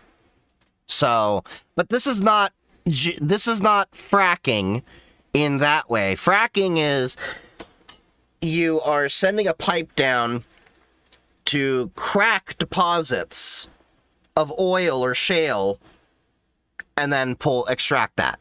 Geothermal is we are drilling down into the earth to be able to absorb the heat or thermal energy, shall we say, from the earth to cool and or warm around us, because a few feet down it's consistently, I want to say, like closer to what, 10 to 13 degrees Celsius or about 55 degrees Fahrenheit, I think I was told. You have geothermal in Hawaii, the cost input is close to the energy output. Really? We do this in places with hot water reserves underground, and frankly there aren't very many of them. But there is a new kid on the block, or should I say in the rock. A new generation of geothermal technologies promise to make energy from the Earth's core available pretty much everywhere. It's even available in downtown Paris that you can just simply, if you can drill, you can access to it. Even Google is betting on new geothermal to power its data centers. Oh, really? Explore how we can drill into a new energy era and who stands to profit. But first, the basics. This is how deep a conventional geothermal operation runs. It varies, but they're roughly located a few hundred to 3,000 meters deep, where hot water reservoirs usually sit. The water is pumped up for district heating or power stations. For reference, oil and gas wells often run deeper, up to a depth of 4,000 meters. Geothermal 2.0 can go way deeper than that and doesn't need a water reservoir. If you want this heat to be everywhere in the world, you go beyond 4,000. This is have to be dug 15 feet down since permafrost reaches 10 feet. Interesting. Assessing geothermal's capacities. Once you go beyond 4,000, between 4,000 and 7,000, it's basically it's like a wind resource or a solar resource, right? So it's everywhere. The Earth has different layers, and the deeper you go, the warmer it gets as you go Ah, damn it. I put my pizza down on the thing. F that. Can we harness the energy? Even Google is betting runs. It varies, but they're roughly located a few. He's been co-authoring a large report assessing geothermal's capacities. Once you go beyond 4,000, between 4,000 and 7,000, it's basically it's like a wind resource or a solar resource, right? So it's everywhere. The Earth has different layers, and the deeper you go, the warmer it gets as you go closer to the core. That's 5,000 degrees Celsius. The deeper you go, the warmer it gets. The temperature increases. That's what she said. 5 to 30 degrees per kilometer you go down. So the deeper you drill, the more energy you can potentially harvest. Look at these maps. Those are promising I want locations for pizza. geothermal at 2,000 meters below surface, where the Earth itself is 150 degrees or more. It's considered warm enough for heat and electricity generation. This is how many you'll find at 4,000 and at 7,000 meters. All these sites combined could unlock energy to provide 150 times our annual global electricity demand. Oh, damn. But just drilling deeper won't bring up the energy. So how can we do that? One way is currently being explored in this quaint village in Bavaria, Germany. The Canadian company EVER is planning to open their first commercial geothermal power plant here It'll in probably be the most consistent electric power output ever. Maybe. It's not only the pure depth where we drill. Daniel Mörk is in charge of EVER's operation in Germany. It is that we can drill many different wells out of one mother well, so we can fan them out. We can drill them very, very long, beyond 8,000 meters length. And then we can interconnect them, seal them, and build this large subsurface radiator. This EverLoop, a closed loop system. The key point, it works without a hot water reservoir underground, as it extracts heat from dry rocks.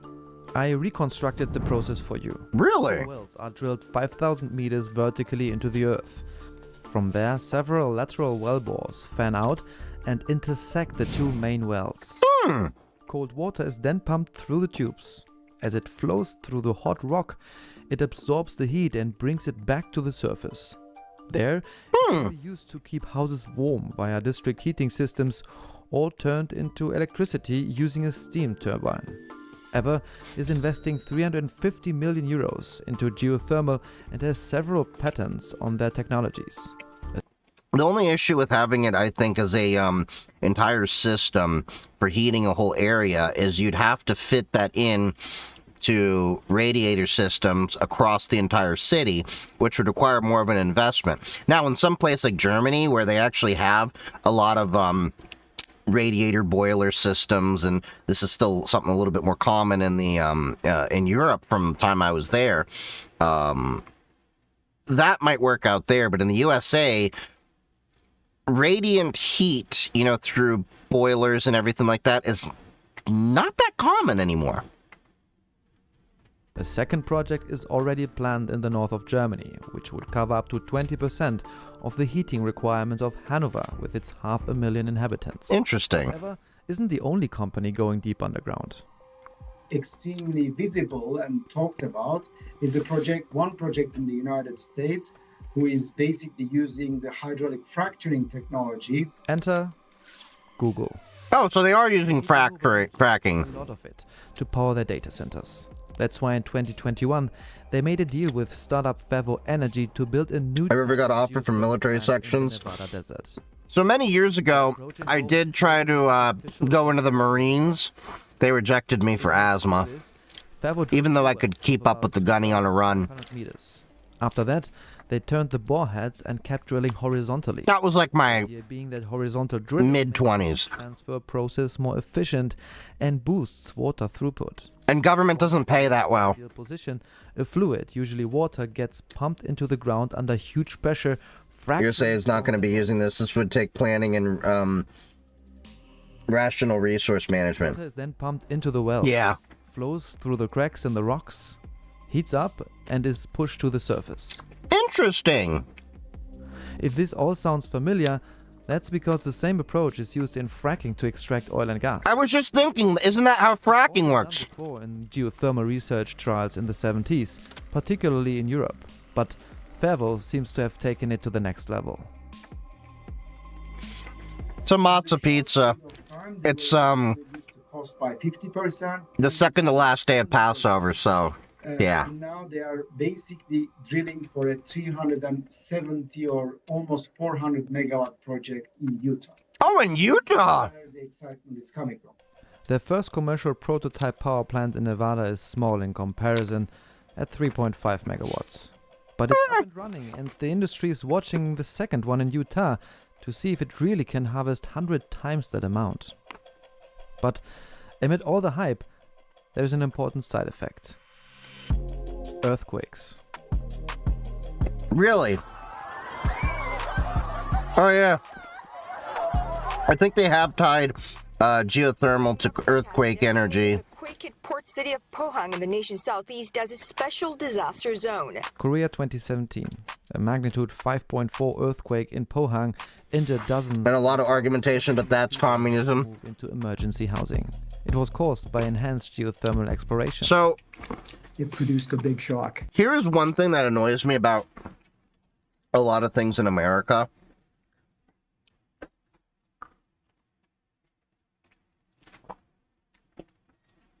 The often, well, that's communism, that's socialism argument. Not understanding the difference between socialism and social welfare programs. You can have a market-dominant economy with social welfare programs. I'm not, by any means, going to say, I'm a socialist or anything like that. I mean, but I do believe that there should be some kind of a safety net for people. And I'm not against certain communal actions. In terms of, we as a community must, work together to be able to succeed in certain goals. Because the current system that we have is not sustainable in multiple ways. This isn't meant to be like a political thing. I'm just saying in general, in order for us to have advancement in the entirety of the human race, we have to be working towards the common goal. And there is often a component of people's greed, especially at the very wealthy, ultra elite classes, gets in the way of progress. But yeah. What about SDR? I'm going into SDR radio frequencies, but if you know that chance is higher, in USA going to start war again, gas and noble water. Wait, what? I mean, I do SDR stuff. I have a general class amateur ham radio license. I do some SDR stuff. I've done some SDR stuff in the chat. My SDR should be around here somewhere. But, yeah. They forgot that Hawaii thermal has been around from the 80s. Really? The 80s? He's going to lose his FIFA prize for threatening genocide. I feel like Trump got the participation trophy to make him look like he's a good boy and that he actually won something. And that was the end of that project, unfortunately. This is William Ellsworth, professor at Stanford University and the expert when it comes to seismic activities and risk assessments. So it was a very serious event. And this was a case where we later identified that there... They're from Kurdistan, actually. I use 915 megahertz LOL from Hashdown. Okay. Earthquakes ran away. Cracking up rocks down in the earth to make... So wait, you use 915 megahertz out in Kurdistan? Kurdistan, if I'm not mistaken, that's right by Iraq, right? I could be wrong. It's been a while since I've done my Middle Eastern geography.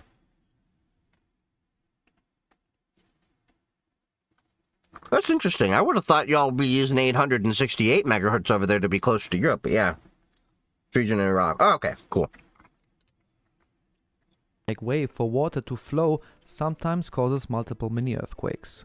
These can get out of control, setting off a snowball effect. And we also know that as we go deeper into the earth, the forces get larger.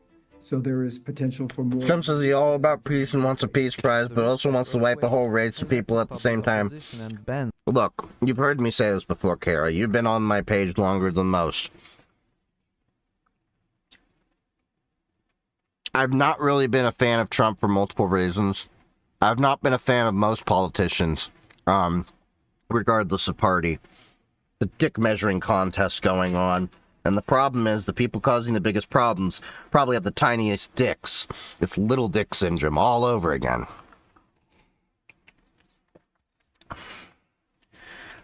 Come on, boys, just take your tape measure out and measure it and call it a day!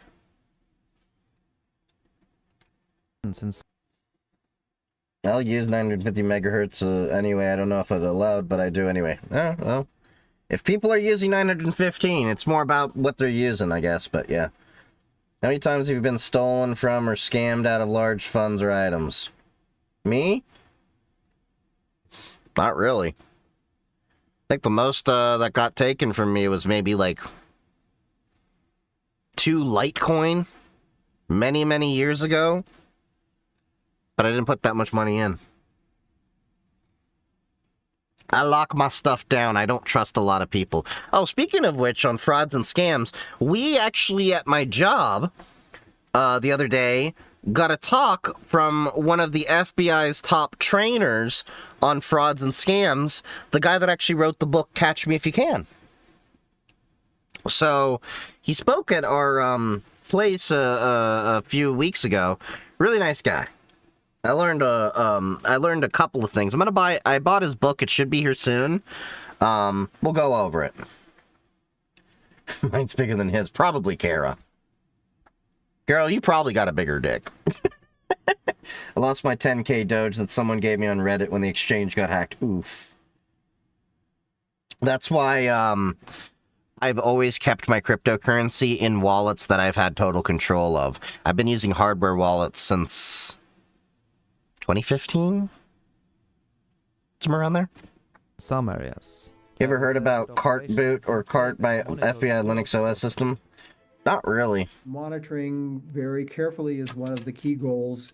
Also doing very careful assessment of the geology beforehand so that we avoid known faults and other things that may be problematic during the development or operation of a plant. Another drawback of enhanced geothermal technology is that it uses lots of water. Closed-loop systems, like the one Ever is building in Bavaria, use less water and don't need to disturb the ground. Yeah, because there's less like... Yeah. An earthquake. But it's more expensive to drill the long and deep wells needed for it. As with nearly all cool breakthrough technologies, the biggest factor that's holding back next-gen geothermal is capital. Yeah! I knew. Whether geothermal will take off or not. The IEA expects that without subsidies, electricity from new geothermal would be several times more expensive than solar and wind. It's important to sort of posit this as a fast changing technology suite where we are getting better at it every day and demonstrating it more every day. This is Tara Rogers. She's the head of the research unit for harvesting super hot rocks at NGO Clean Air Task Force. But within that first of kind, which is where we are today, we expect that most of the first of kind facilities are going to occur where that heat is most shallow. It got leaked a year ago on raid forums and barely has the archive. Mention it as OS. Huh. Lets you harvest more energy, but at a much higher cost. To keep that cost down, this clean renewable energy could join forces with and give a boost to an unlikely ally. Big oil and gas. I don't like that. Candidly, from a climate perspective, we need that size of player in order to meet our expectations with climate. They are the ones that can move this fastest and deploy at a timeline that really matters. Basically, drilling, cementing, finishing, closing the wells, even managing the large projects, which involves under the ground, their knowledge of subsurface environment and so on. So it's 80%, which means that if you spend $100, $80 of this is basically oil and gas industry's bread and butter.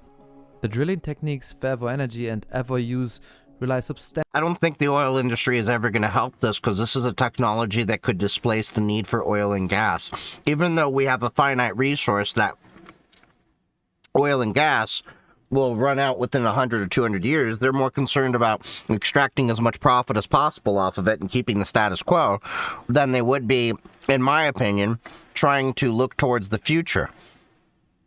Unfortunately, greed is one of the biggest inhibitors to advancement of progress, as we've seen.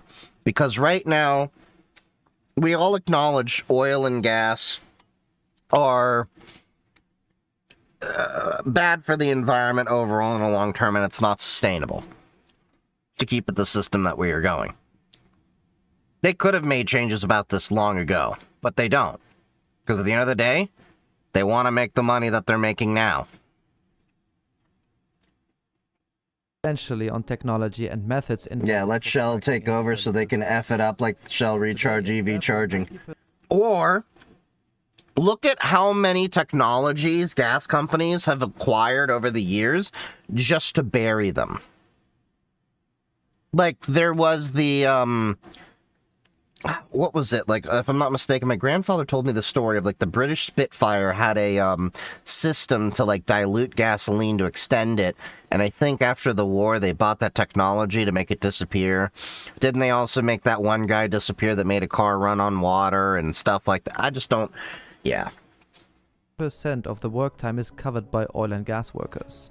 And Fervo's and Ever's founders and management have a long history in the fossil fuel industry. There's even talk of repurposing old oil and gas wells into geothermal sites. But so far, the fossil fuel industry has only invested $140 million in new geothermal development. That's pocket change. But in the grand scheme of things, is close to nothing. That's basically enough for them to say, hey, we invested this as a tax deduction.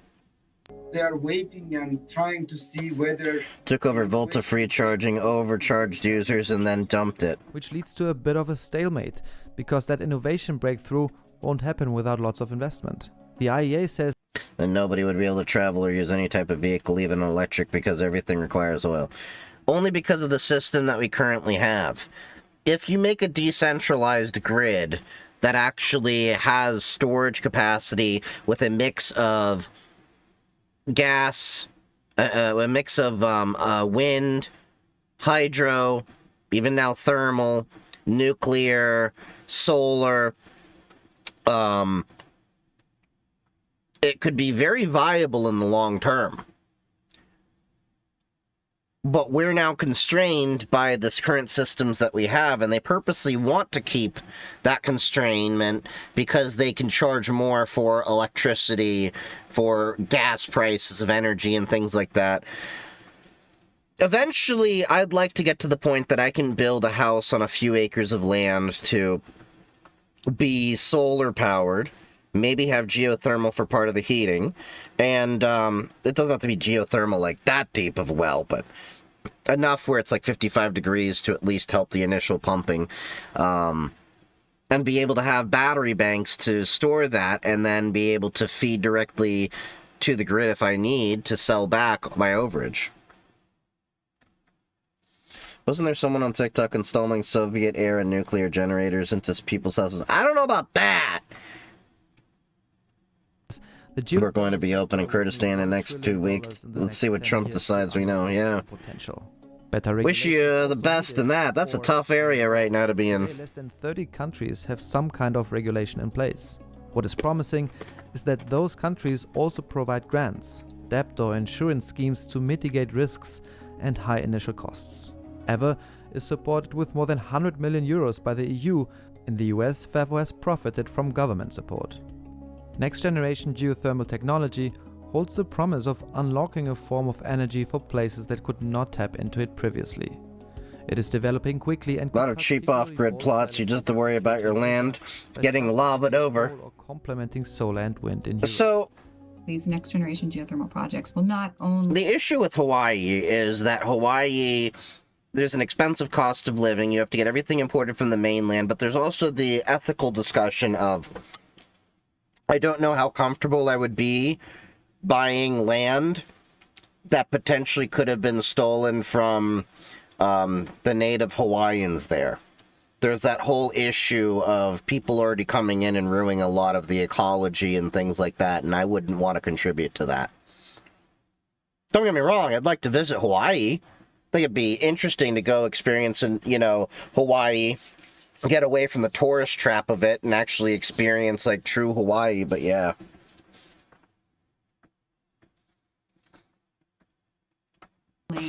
Provide a profile of electricity that is very unique. This 24 by 7. How about the RTGs up in Alaska? Not sure on legitimacy of the account. It's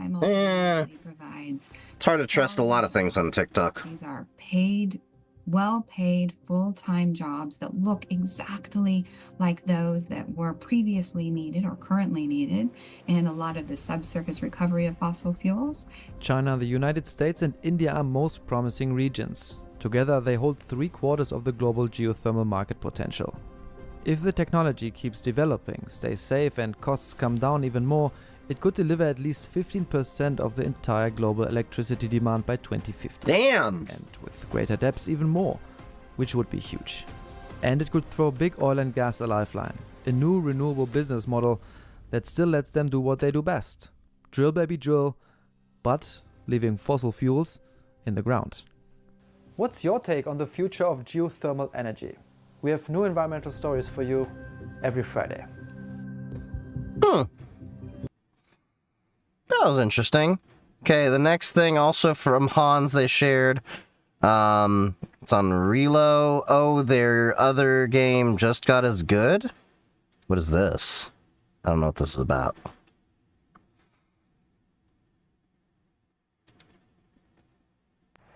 Shooter games. How different can they really be? Okay. How exciting new titles are, no matter how intriguing their mechanics or world. When was the last time a studio really came out of left field? Did something that wasn't just a twist on something we knew or a new coat of paint, however fresh it may be. It's been a while. I'm gonna do something utterly, fundamentally different, like something we've never played before. Well, I think Embark Studios, they actually don't do that at all either. See, the weird thing is, not as important as people think. Maybe you hit gold and maybe you don't. Some of the stuff this team does, it gets a lot of credit for being completely original and new, but I actually think their approach is a lot more interesting than that. Because while their history needs no introduction, it's what they did with it that is increasingly rare in this industry.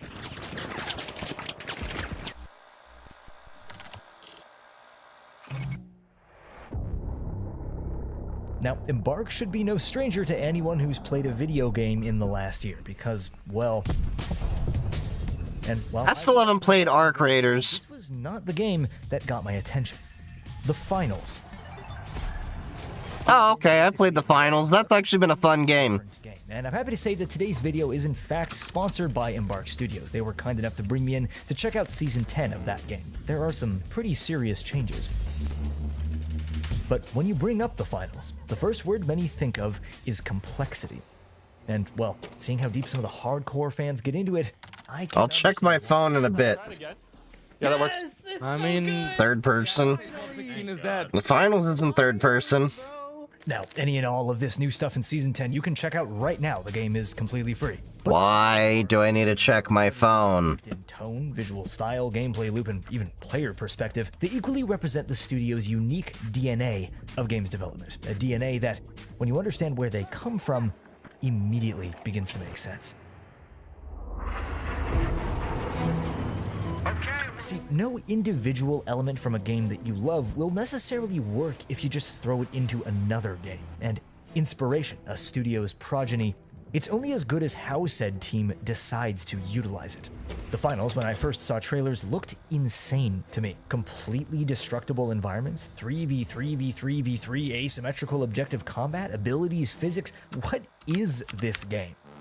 But then I played it and went, oh, this is Battlefield 1. Not like the game as a whole in any way, obviously, but the player controller, the weapon handling. It was instantly viscerally recognizable as the DNA of something that I knew and loved. Embark was founded a few years ago by some of the core members of DICE, responsible for the golden era, if you will, of the Battlefield series. and you can immediately feel, or, well, hear it.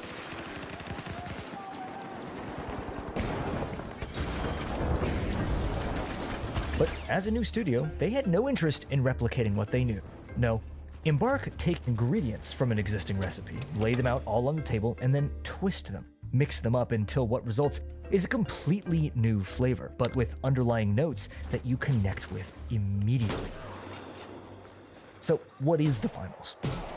At its core, it's a game show fantasy. You take on teams in various objective-based modes, all based around the idea of making it out with cash. It's a hero builder, if you will, rather than a hero shooter. You're a unique contestant, of course, so you choose a class type, light, medium, or heavy, and that class decides which abilities or weapons you can then apply to your loadout. This, together with the objective gameplay and destruction. Oh, the destruction. Oh yeah, that was one thing I liked about this game was the entire elements kind of just took a snappy one-shot weapons, full auto guns reward destroyed, and melee if you're a sick bastard who hates everything good in the world. But the combinations of these things, of team comp in tandem with map design, objective gameplay, and physics at the core of it all, it allows for skill expression and fun on a level that, well, there's a reason that many competitive FPS players consider the finals to be best in class. But this only works because of a simple fact, that this plethora of mechanics in the finals are all intuitive. Take basically anything in the game. Movement, say. Should I be able to climb this? I can climb this. Should I be able to destroy this? I can destroy this. Should this bounce? Yep, it bounces. That's one of the new abilities in the game, by the way, this little shockwave thing. And look, I don't even need to explain to you how it works. It just does exactly what you think it should. Turrets, jump pads, grappling hooks, dashes, sniper rifle, SMG, crossbow. Yep, that's a new one too, and holy is it fun.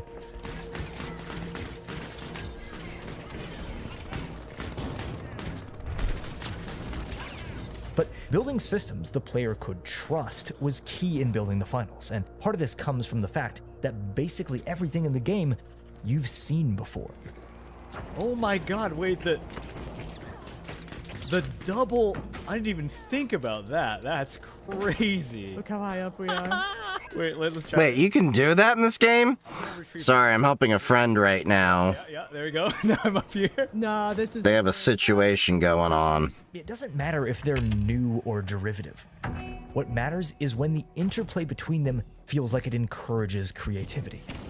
The moments that are unique in this game aren't placed there by the studio. They're allowed to happen, encouraged to happen by the interplay of carefully curated systems. You know, it's weird, right? It's almost as if that's the kind of thing this team, these people specifically, know better than anyone. It's not about any one mechanic, mode, or gameplay element, but how many are assembled to rely on one another that's unique.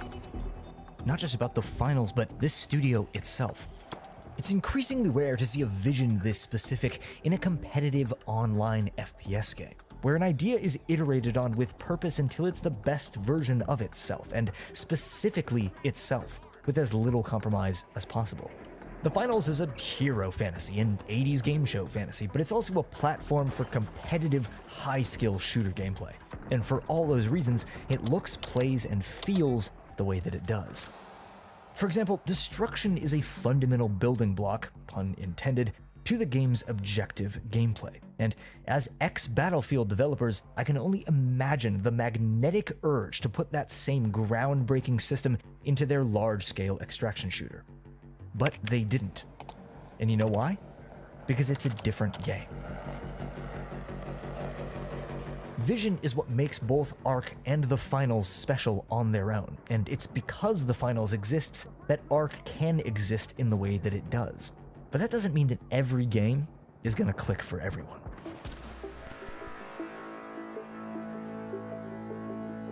If there's another word that people like to associate with the finals, it's underrated. Perhaps one of the most underrated shooter games of this last decade. See, thing is, the finals... Sorry, there's a situation going on with a friend I'm trying to help out. A cyber situation. People just get really friggin' good at. But here's the thing.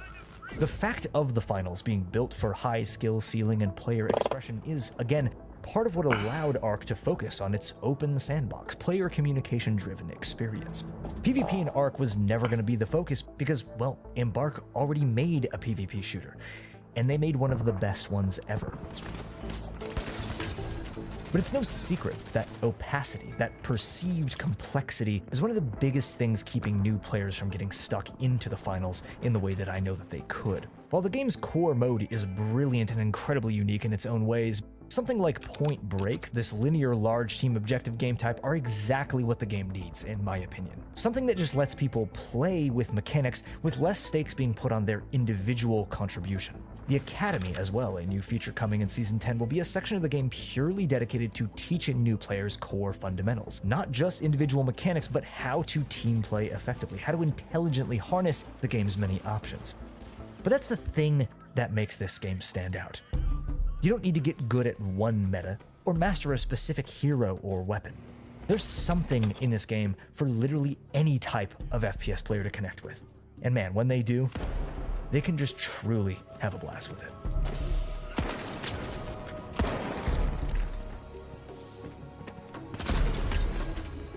Years ago, core members of Infinity Ward, the studio behind Call of Duty, broke off to found Respawn Entertainment. They didn't just take what they knew, make another game with the best parts of COD, and call it a day. They made Titanfall. Sorry about that. History. Friend was having a cybersecurity situation and trying to figure out something. Here and a gadget there that you might absolutely know. The best devs take good ideas and use them as inspiration rather than a stencil. The thing that's... You could not do the shooting in the finals.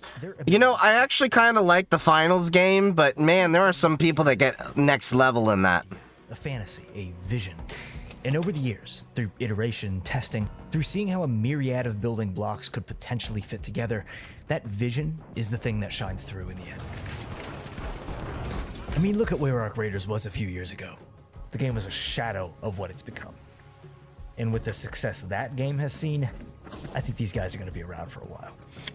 I'm Rilo, and I like to talk about stuff that I think is cool. Subscribe if you haven't yet and you enjoyed this. What map is that they're on?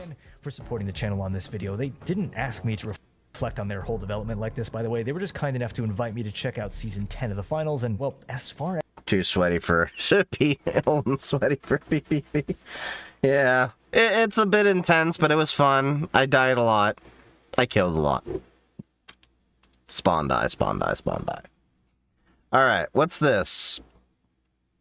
Kara sent this from TikTok for Brute.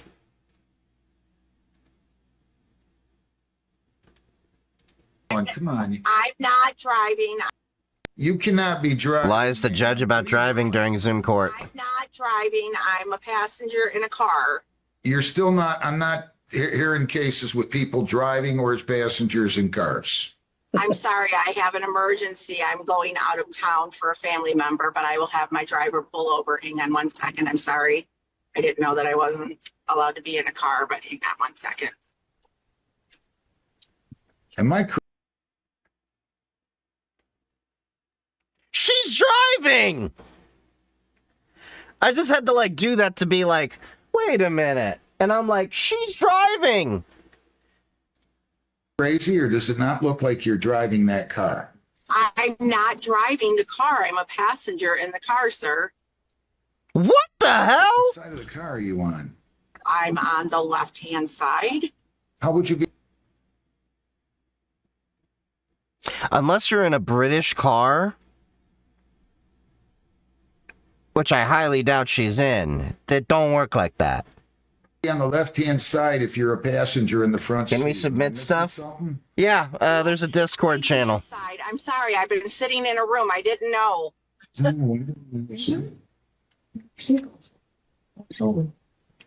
the seatbelt's coming off of the driver's side. Right? You now you're lying to me, right? No, I'm not, sir. Let me see the driver. Let me see the driver. Oh, that look! She's like, oh, I done fucked up. I done fucked up. Oh, you did. Hang on 1 second. Now. I have to ask their permission. Now. Oh my God. Have to ask their permission. There's no one in the car. That's stupid. I'm entering a default judgment. You lied to me. Judgment 1921-85. Send me your counsel and put in there defendant was not available at the time and then was driving a car and telling the court she was not. I'm entering a default judgment. Have a great day. Thank you. Damn! Damn! Damn! I don't think you're gonna get away with that kind of shit. Damn! Now hold up, I gotta open up, I forgot TikTok gets stupid on Florp for some reason. I'm still troubleshooting that. I think that's something to do with their privacy settings in there. Let me...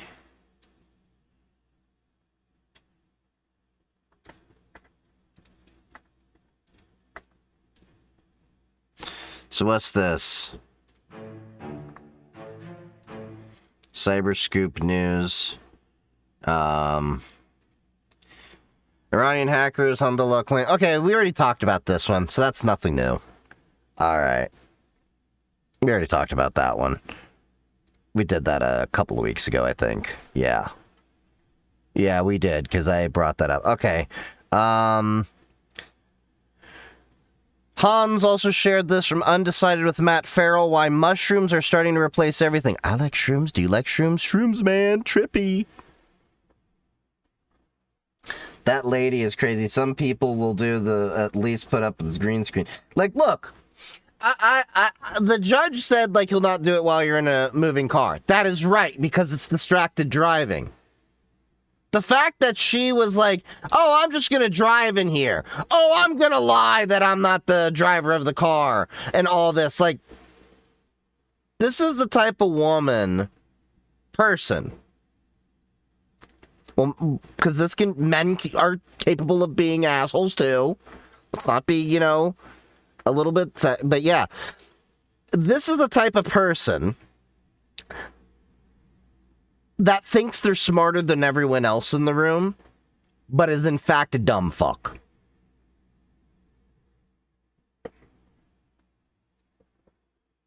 She was committed to the bit, and it bit her in the ass. Imagine a world where the homes we live in, the clothes we wear, and even the sensors in our electronics weren't manufactured, but grown. Mycelium, the root structure of fungi, is shaking up everything from sustainable construction to meatless bacon. It's turning agricultural waste into walls, hemp into compostable packaging, and fungal threads into leather that even luxury brands are eyeing. This mushroom material is set to insulate the facade of a 300-unit housing project in California. Huh. And now innovators are swapping out the sensors of robots for the electrical pulses of living mycelium. So how long until mycelium is just as ubiquitous as wood, metal, and plastic? And how long until that mycelium takes us over like The Last of Us? And then humanity is dead and we're all a bunch of cordyceps. Matt Farrell, welcome to Undecided. This video is brought to you by Incognate. I get requests all the time to follow up on exciting breakthroughs. Ha! Beat you to it, Nordic. A sort of where are they What's up, Jessica? How's it going, girl? With new uses for mushroom mycelium sprouting up in the newsfeed, I toured the farm of the company that pioneered it all, Ecovative. They walked me through the process of turning mushroom roots into versatile, sustainable materials. But first, what even is mycelium? When we think of mushrooms, we picture portobello caps, forest fungi, or maybe Smurfette's house. But these are just the fruiting bodies. Well, of course we think about Smurfette's house, because we're all thinking about Smurfette, because we are dirty, dirty boys. Beneath the soil surface, a vast network of mycelium threads acts as both roots and stomach, digesting... We are all one with each other. These threads, called hyphae, are tubular structures that intertwine to form lightweight lattice. Better than a coffin lid. Dig into the forest floor and you'll find this white mycelium network weaving through dirt and wood, acting as a natural binder. This ability where people built ships and cob houses, really. And Gavin McIntyre, the duo who dreamed up the mass farming and use of mycelium as a self-assembling, sustainable material. They mix mycelium with agricultural waste like corn stover or hemp herds, put it in a mold, and let nature do its thing. Fueled by plant matter, mycelium grows to fill the mold, forming an all-natural compostable foam. This is fast. In just 4 days, a rigid mycelium structure is ready to be popped out of the mold, then grown for another 2 days until its surface is coated with a soft, velvety layer of mycelium.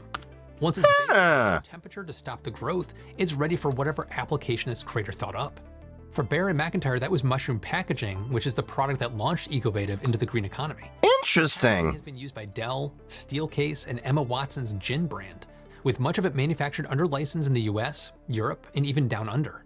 Today, the mycelium-based packaging market is valued at nearly $85 million. And as more companies adopt greener packaging, it's projected to grow more than 9% annually, reaching over $200 million by 2034. Can you eat that foam? Probably not as fun. That foam is no fun guy. Ecovative's innovations didn't stop at packaging. While touring a massive indoor mushroom farm in the Netherlands, where mushroom caps are grown on straw and picked by hand, Bear got the idea to grow mycelium indoors as giant mushroom slabs. I saw rooms like this, these big beds, and I realized that this was like the most automated, scaled mycelium infrastructure on the planet, devoted to growing this one very specific monocrop. And I had the vision of this, like, hey, what if we could create this biopolymer in our lab at this scale at a really low cost? This is the mycelium technology I went to see for myself. It's a novel mushroom architecture grown from a strain of oyster mushroom plucked off of a tree in Troy, New York. Forget the mulch, this is pure mycelium, and it's unlocking a whole new realm of material possibilities. Looks like the world might just be Ecovative's oyster. They're calling it air mycelium. But yeah, this is 12 days worth of growth. And you can see it just has a nice tissue texture. So this is like the future of indoor farming. That's Lacey Davidson, who let me pull a bit of the mycelium off with a glove. That's gotta feel interesting. I wanna touch it! It's kind of tacky. It's like a marshmallow! This is low energy, Can I eat it? Unlike plants, mushrooms don't need grow lights. In fact, mycelium hates light. It thrives in the dark on damp sawdust and wood chips, upcycling waste into versatile building blocks. Water use is minimized too. You hydrate the wood chips, more water is released from the digestion of the wood chips, and then while this room's really misty, we're mostly just recirculating this humid air that the moisture kind of respirates. That moisture-laden air is blown around the indoor farm. Forbidden marshmallows. Breeze over. Once the mycelium reaches a point where it's fully matured, but not yet sprouting, the giant racks it's grown on transform into conveyor belts. Ooh! Sheets of mycelium right off the ends for automated harvesting. Say what? On just 1 acre of land, Ecovative's mycelium farm produces 3 million square feet of material each year. Damn! 700,000 square meters of mycelium per hectare. Double damn! What's remarkable is air mycelium's versatility. It slices 2 ways to create 2 totally different products: leather pants and pocket bacon. But before we get into the surprisingly stylish side of So hold up. If this is the same stuff making pocket bacon, you can't eat it! I want to try it. Is it like tofu? Like it tastes like nothing? I don't know. Look. You think I've ever, turned down a meal? mushrooms, and yes, leather pants are involved. Well, yeah, it's mushrooms. Hey. You can't eat all mushrooms. Some of those most amazing mushrooms, you're not supposed to eat. Technically, you're not supposed to eat psilocybin, but they are fun. They're a fun guy. While mycelium might be growing out of the dark, your personal data... It's like P. cubensis. It's kind of shocking how easy it is to find your personal details online. Well, today's sponsor, Incogni, can help you get to the source of the problem and turn it into... Can at least once. Brokers have made a business out of collecting your personal details and selling access to it. And sometimes... Yeah, okay, Incogni, got it. Next, skipping the sponsor. And embossed to create an all-natural looking leather, with stretch, drape, and toughness of the real thing. That's a huge win for sustainability, because the traditional tanning process for cowhide is both chemical heavy and water intensive. Ecovative's forager leather, on the other hand, it gets to skip like the nasty parts, right? Like all the chromes, all the salts, all the deputrification. None of that has to happen. It just instantly goes in. Right. And there's also other added benefits where it's less time in the tumbler. So it doesn't take as long and as much water. So less energy, less water. Right. Mycelium leather is also grown in just 9 days and produces half the emissions of conventional leather. It's cheaper too, ringing up at just 18 to 28 cents per square meter, compared to $5.81 to $6.20. You know damn well Versace, Dolce & Gabbana, the Louis Vuitton, all that, are not gonna make their shit go down in price just because they got it cheaper. If anything, they're gonna mark it up even higher because they're gonna be like, this is more environmentally friendly. Don't you care about the world? $5,000 for this bag here. 24 cents for raw cowhide. And unlike vinyl and polyurethane-based pleathers, forager leather is biodegradable. It breaks down like real leather instead of hanging around like plastic. Since I last covered Ecovative's mycelium-based leather, the company has partnered with Danish footwear brand Eco. Together, they're refining the leather-making process to produce custom-grown materials for shoes and accessories. My $8,000 Gucci mycelium slides. Big way. It's set to commercialize its leather with major brands already lining up like Calvin Klein, Tommy Hilfiger, and Veja among them. And Ecovative isn't the only company. Make more profit every year, otherwise that company goes kaput. Michael works based in. I'm pretty sure at the prices they charge things, they're doing plenty well. GM even explored Microworks fabric for several interior parts, including matte pockets of their Soleil electric convertible. I guess that makes mycelium the Cadillac of leathers? If turning mushrooms into leather wasn't surprising enough, Ecovative also found a way to make bacon out of mycelium. They call it My Bacon, or maybe it should be called Mycelium. It's already on the shelves in over 1,400 stores, and it's made from thick slabs of air mycelium. You get harvest, you get the frost, and then it goes into a bacon plate where you get sliced. If you take strips of air mycelium, soak them in a brine of sugar, salt, and natural smoke flavor, boil them up, and then add a little coconut oil, then you've got artificial bacon with a meat-like texture that fries up in a pan. That's exciting because about the only two things nutritionists seem to agree on are the benefit of eating more plants and less processed meat. It's also exciting for the planet. You know. This bacon uses a lot less land, water, feed stuff, and, well, pigs. So I've honestly never had bacon my entire life. Like pig bacon. I've had turkey bacon. I've had beef bacon, also known as beef fry. I'm curious what that would taste like. Because I do like Morningstar sausages, you know, the vegan ones and everything. I wonder how this tastes. This road chamber is 1 acre of land. We don't buy it here. It's not worth it. What? Pork? Bacon? Of all of them. Okay. That can do 1 million. Oh, pig bacon, yeah. I don't know, it's not good for you. I mean, some people say, oh my god, it's amazing, but I'm like, if I really want it, I'm gonna go get beef fry. Or turkey bacon. Beef fry is my preferred way. You ever had, venison? That shit's good. What was the local AI code model to use? There's a lot of different models, but I'm basically using Quen 3 and Gemma 3. Pounds of my bacon. I used to love bacon pork all my life, but past 3 years I just eat 1 or 2 strips. I'm not really a fan of bacon anymore. It's nothing life-changing, but it tastes good. Yeah. I don't know. Never had pig. 1 acre of land. I made venison jerky and I miss them. Oh, venison jerky is the shit! Minimal energy inputs and compostable waste. But what all lovers of bacon need to know, and I am one of those people, it passes the sizzle test. And on a BLT or burger, I can say from experience, it tastes fantastic. I'm not the only one who thinks so. My bacon is the fastest growing plant-based meat in the Northeast US, selling 3 times as fast as competitors.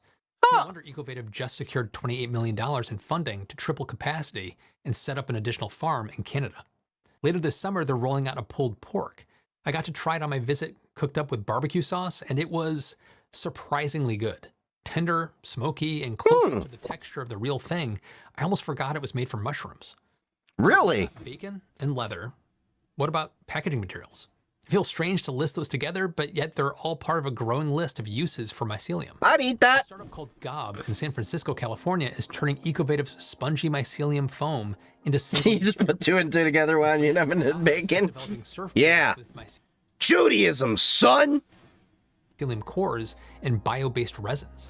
And in the Netherlands, Loop Biotech is growing biodegradable coffins from local mushroom species and upcycled hemp fibers. Mycelium is also a I don't know how I feel about that one.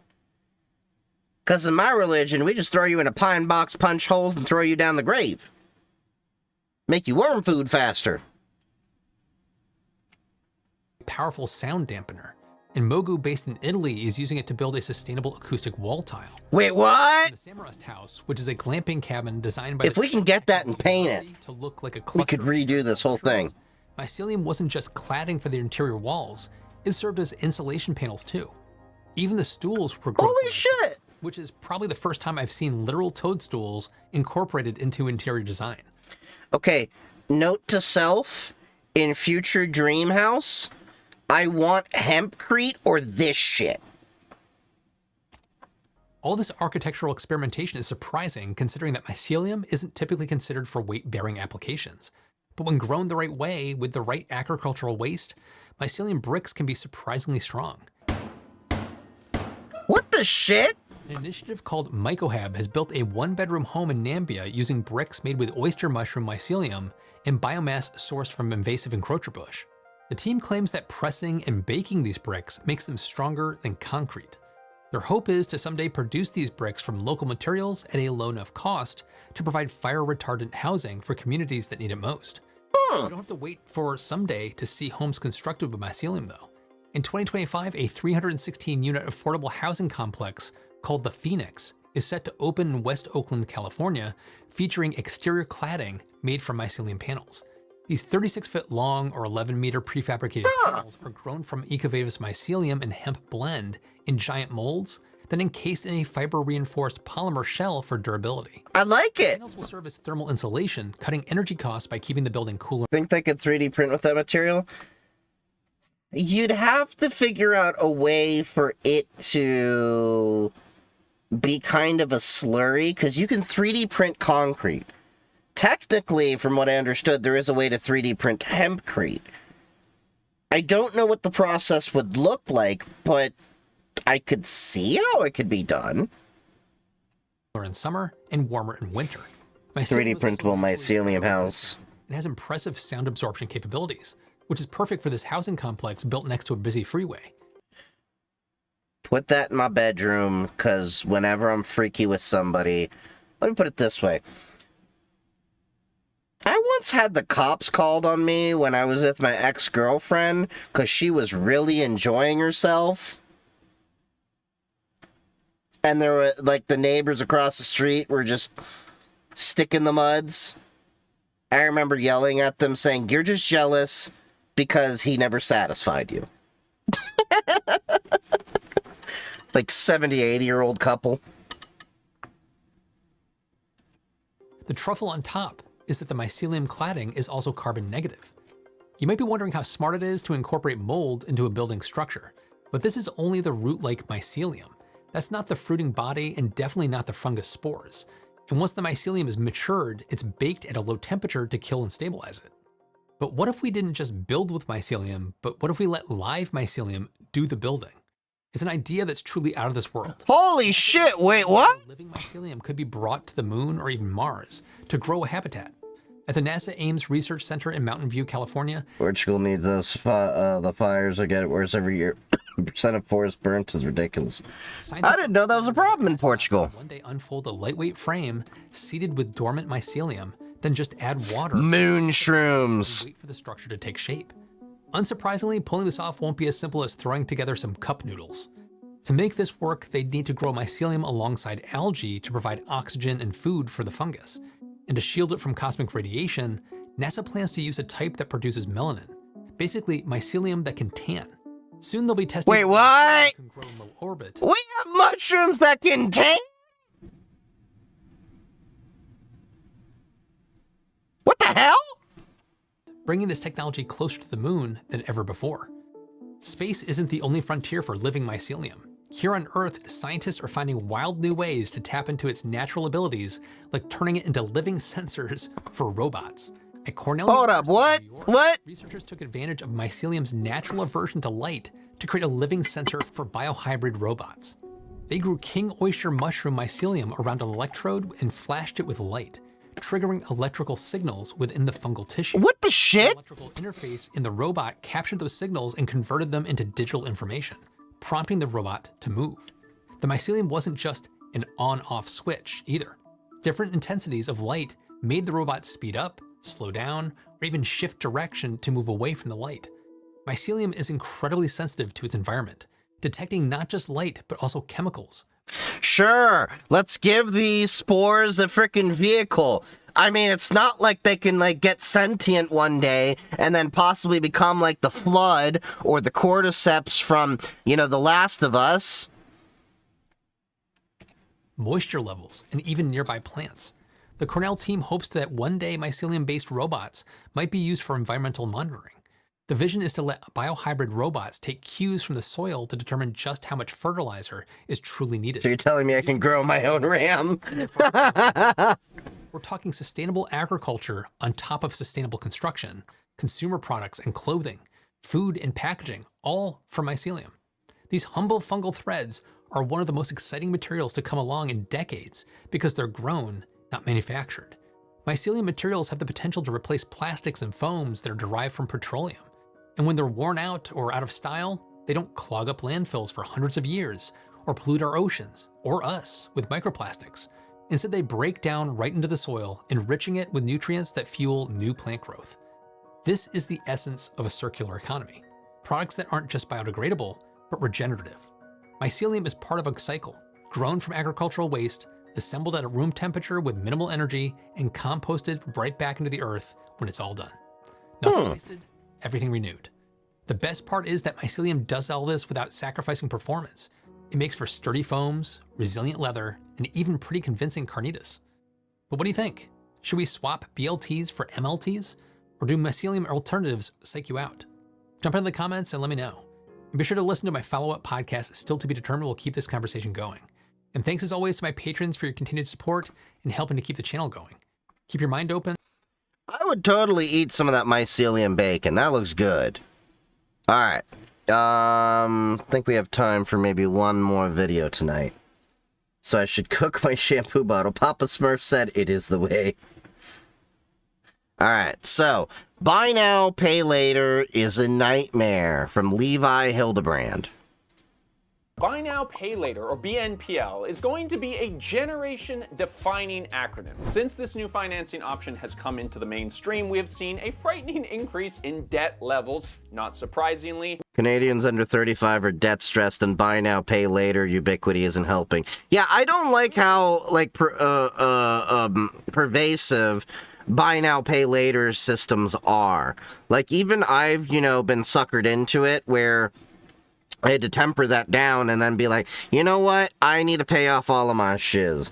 And now we're, you know, making it a little bit more popular. Like, it's bad enough. Like, I came across, what was it? DoorDash, I think it was, or Uber Eats, or one of them, that allows you to do Klarna on your DoorDash. If you are having to finance your tacos, you have an issue. In more youthful demographics. And this is what is really brutal about this new fintech development. Do you want a Klarna affirm a Costco hot dog? You would, you filthy arch user. To be strategically targeted at poor people and in hardly use Klarna. I use Affirm because it builds my credit. I owe Affirm $19.99.99. Really? I've used Affirm a couple of times, but that was a mattress and there was something else I actually had to buy. I couldn't remember what it was. But anyway, I don't need my credit built anymore. I already have like pretty good credit. One of the unfortunate things or fortunate things about once you become a homeowner, your credit like shoots up through the roof just by paying your bills. particular poor Gen Zs and millennials. One of the foundational milestones of the BNPL movement was Klarna's partnership with DoorDash. Do you get better rates than like credit cards? For what? It depends. So a lot of that stuff can potentially get you better interest rates, but it depends on the loan you get. I think when I did the mattress, it was, I did 0% financing for mine. I just split it up over like 12 months. So if there's 0%, I'll do it that way. But if there's a little bit of interest, I generally will avoid it. But my credit card with my lowest APR that I tend to throw everything on is like 13.4%. My other credit card's like 28%, but yeah. Cash, giving people the option to finance their Chipotle burrito. And while that felt kind of dystopian, we now have legacy It's players 0%, you lose money by not using it. there are new fintech products every other day, it seems, that you can't talk about without sounding like you're speaking some other language. We've got Futu, we got Zip-A, which is we're gonna reject all of those. We got freaking Moo, but today we're going to be talking about something called Built, which is a credit card and an app that makes the whole rent-paying experience even worse by making it more complicated than it needs to be. And BNPL options are now being integrated into basically everything, including online gaming, so you can finance your next Fortnite skin into 4 equal payments. Well, Jesus! We found a company that allows you to gamble on your debts. This is crazy. What? What? This is their tagline. Enjoy life's moments without the shadow of regret. Gamble on the debt you've already acquired so that you don't have any regrets. Why would you have any regrets when you gamble on your debts? So you know what? I guess America is great again. Let me... It is never... No, let me affirm my Kalshi bets. It is an absolute nightmare out there, folks. It is very disturbing and dystopian, but today we're going to be breaking it down, so hopefully you don't fall victim to it. So right off the bat, we got to clarify, of course, I'm not a financial planner. This is not financial advice. I'm not working in the financial sector. None of this is official, okay? I'm going to be talking about the terrifying new financial reality that we live in and how it might be affecting people. When Buy Now, Pay Later first made its big splash, it was seen as a recession indicator. Everyone was sort of cry-laughing about how dumb it was that people in 2026 were going to be going bankrupt over their DoorDash orders. And we were sort of laughing nervously before, and now we're crying, because that's pretty well exactly what's happening. We can't say that the rise in bankruptcies is directly connected to the fact that lots of... Okay, straight up, I've never thought, hey, let me finance this food. I've always been in the position of, if I can't afford to eat out, I don't eat out. I will go to the grocery store and grab whatever I need to do and suck it up. I would rather eat cup of noodles, you know, ramen noodles, than finance tacos. BNPL users have multiple loans happening at the same time, and that all... Also using Cosmic Desktop if you're running any games. I'm still on GNOME, actually. I'm on Pop! OS 2204. I haven't upgraded and don't plan to until 2604 gets released, so... sometime this month it should be released, which means maybe next month I'll reinstall everything. Don't know how I feel about that. Because I have to back up Morrowind and my mods that I'm working on. Yeah.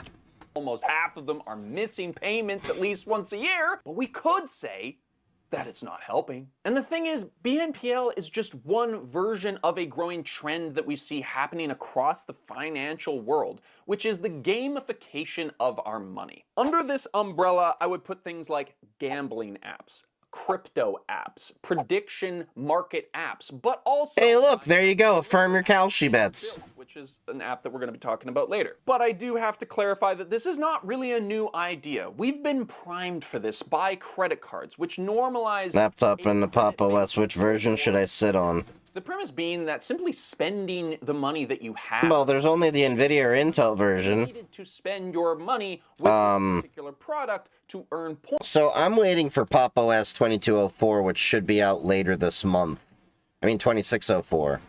Because I'm currently on 2204, and I know they just released 2404, but 2404 is still, I think, a little rough around the edges, and I honestly think System 76 shouldn't even bothered with 2404 and just waited till 2604, but it is what it is. So, you can try 2404, see how you like Cosmic, because they moved everything over to Wayland. But there is some improvements from what I hear people say. I'm hoping they'll get more of it refixed with the next epoch of Cosmic. Points, or to potentially win some more money, or to simply not have to pay the money right now. And while each sort of seems like a valid solution to our financial problems in one way or another, it almost always ends up being a cash cow for the companies that pioneer. How is the FTC allowed betting on your own debt? Popping up nowadays. I don't know. The problem is the Trump administration allows a lot of bullshit through that should have never been allowed, because you're talking about the same Trump administration that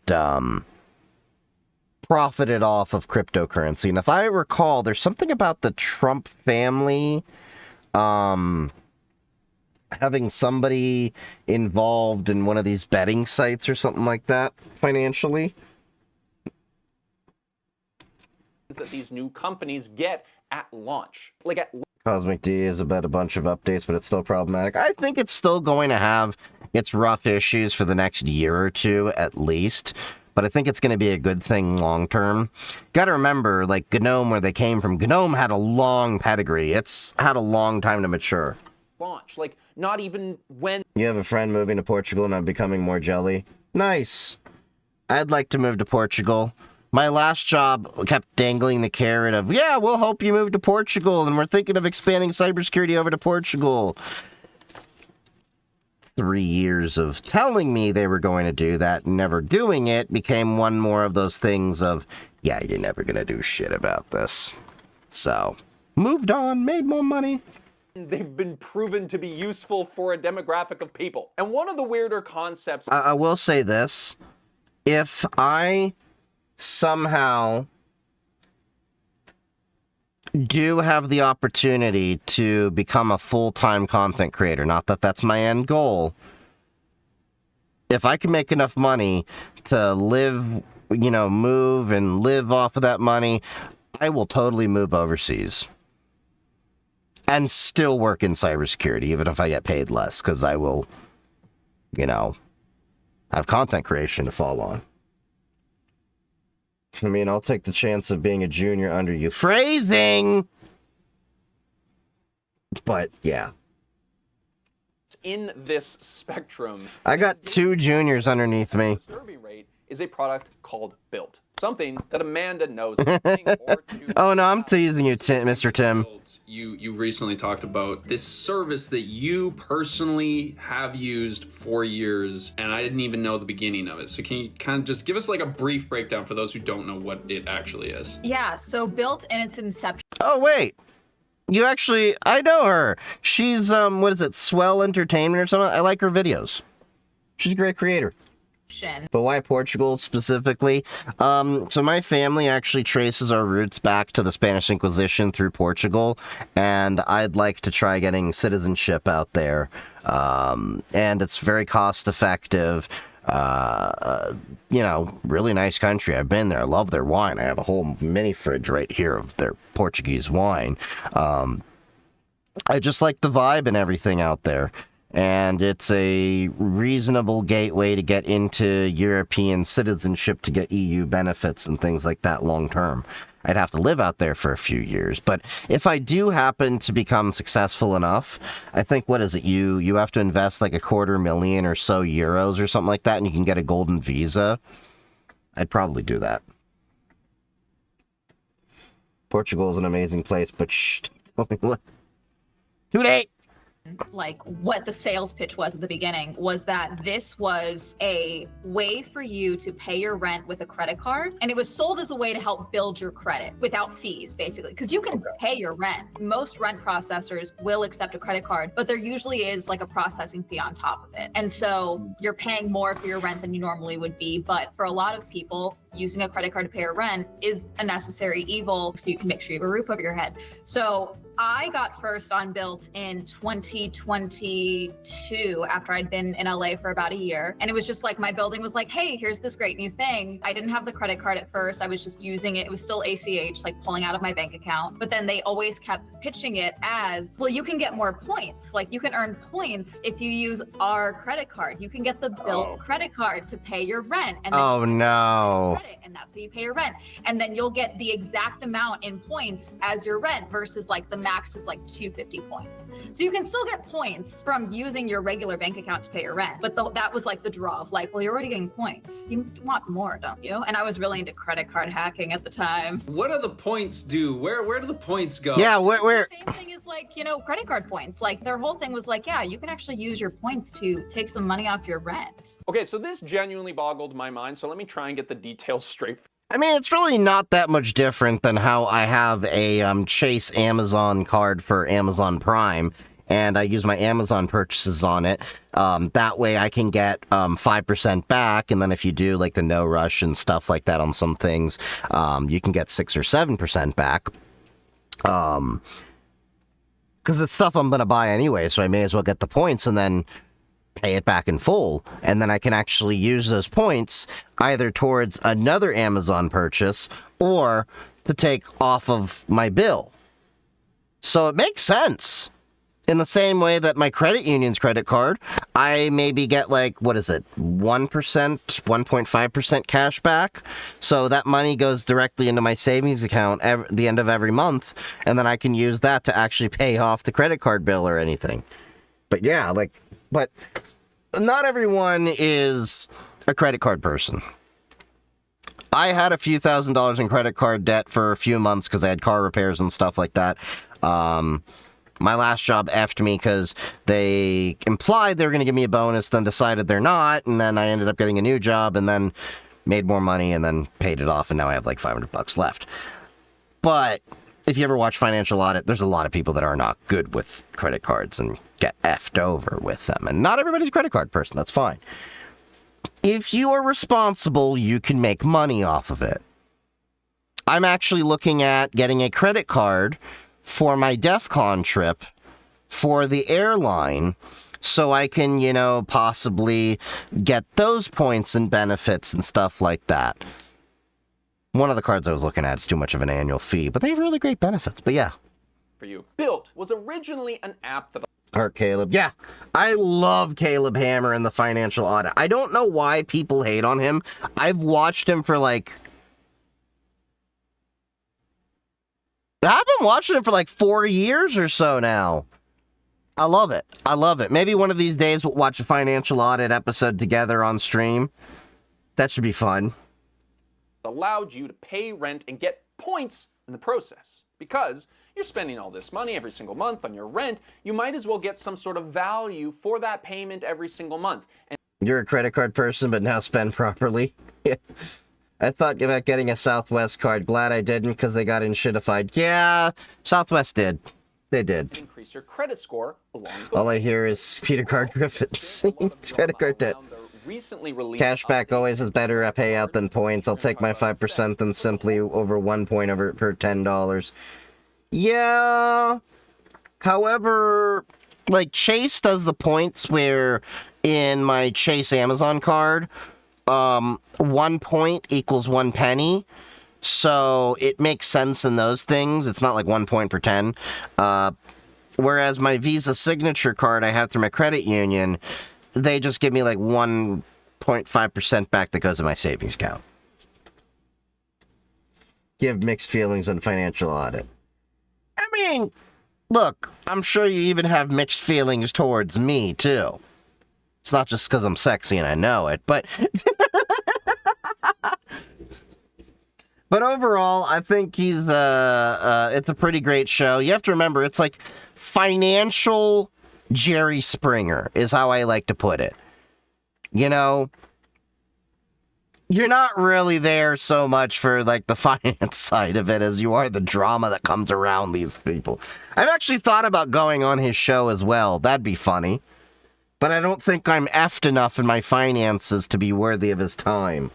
Premise of this product was that you got points that you could then redeem for other things. And this seems kind of harmless, right? Off the top, until Amanda told us how many points she had gathered over the years of using this app. Yeah, I can pull up what my thing is right now because my current building is still unbuilt. Yeah, I have 5,000 points from just a couple of years of paying rent now. So I think I could get $26 off my rent next month if I. What? What? That's it? 5,000 points gets you 26 bucks? That is an effed way to do it. Caleb Hammer is meant to be Gordon Ramsay. Harsh as AF and dramatizing things, but a decent man off the air. Yeah, that sounds about right. He kind of sounds like the guy, like, I've watched him long enough to know he's gonna say things you may not always agree with, but he seems like a pretty decent person. It's the same thing as me. I may say things you're not going to agree with. I may say it in ways you're not going to agree with. But I think everyone that has actually met me IRL can tell you I'm an okay person. Like, what was it? I think Jessica's still in chat, and she even said, like, when she met me IRL, she's like, something like, I'm so glad that you're actually the same IRL as you are online. And I'm like, yeah, I'm just me. Abby's met me IRL. She's one of the few people that's actually seen me shit-faced drunk. And I think she'll tell you I'm pretty chill. A certain Discord mod suddenly having beef with you a while back. Oh yeah, that. Yeah, that was, we're not gonna dig up old drama, but if you know, you know. That was, interesting, but to be fair, that person, I kind of already was, like, side-eyeing for a while, and was like, look, I don't have a reason to not really like them, and then they went off the rails about something that was completely unrelated, and it's like, bye, Felicia. Wanted to at the point that I. Caleb makes me feel like he wants the best for people and people to just be better. Yes, and I think that's what frustrates him a lot, because I've had the same frustration, and I've had to kick quite a few friends out of my life because I tried to help them. But at a certain point, if they're not willing to help themselves, what's the point? And it's one of those things that while you level up your life, I'm not saying, like, you know, once you become rich, you drop your friends. That's an asshole move. I'm saying once you level up your life, you mature, you start to realize that people around you have to level up their mental, you know, their emotional regulation, their, you know, capability to think through problems and all of that. Like, if your friends were acting the same way as they did in high school, irresponsible and everything, I'm sure a lot of you would drop them. But you have to grow up. And a lot of my friends I got rid of for primarily those reasons, which is like, dude, I love you, but you gotta get your shit together. And I can't be your crutch anymore. You gotta go take care of your things. Like, remember some of you remember the guy that I was friends with that effed my room that I rented out to him. Like, his dog peed on the floor and all of this stuff. I had to recarpet it. He left me in thousands of dollars of debt from rent that he didn't pay. And the guy was, like, so out of it. Like, I shit you not. When I was, you know, only working at an MSP at the time, and I was only making $50,000, he thought I was rich. And it broke his brain when he learned that was middle class. Like, imagine how uninformed you are to learn that is still middle class in the Midwest. Just $50,000. I had to yell, like, this is the same guy I had to yell at during COVID that would not go and get a job when like McDonald's was paying $15 an hour. I remember he just sat on his ass, took his, stimulus paycheck and everything, with the extra, unemployment, and like would literally DoorDash 2 or 3 times a day, all of his meals. And then be broke. And I'm like, dude, you're making about as much money as I am with your stimulus bonus and everything. Go get some actual groceries. Stop ordering shit. And then he'd be like, oh man, I always feel bad. And I'm like, yeah, because you eat like shit. You eat and drink like you're still in high school. Like constantly with the junk food, the sodas and all of that stuff. Eventually you grow up and you realize you need healthy foods. If you eat healthier, you feel better.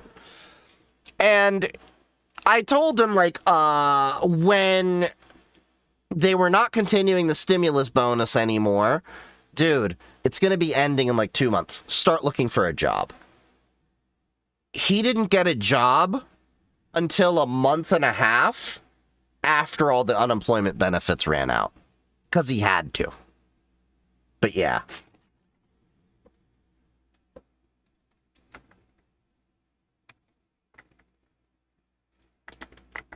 And of course, TikTok just, flagged my stream for behaviors that may not be authentic and all that. Well, TikTok to you, I just say.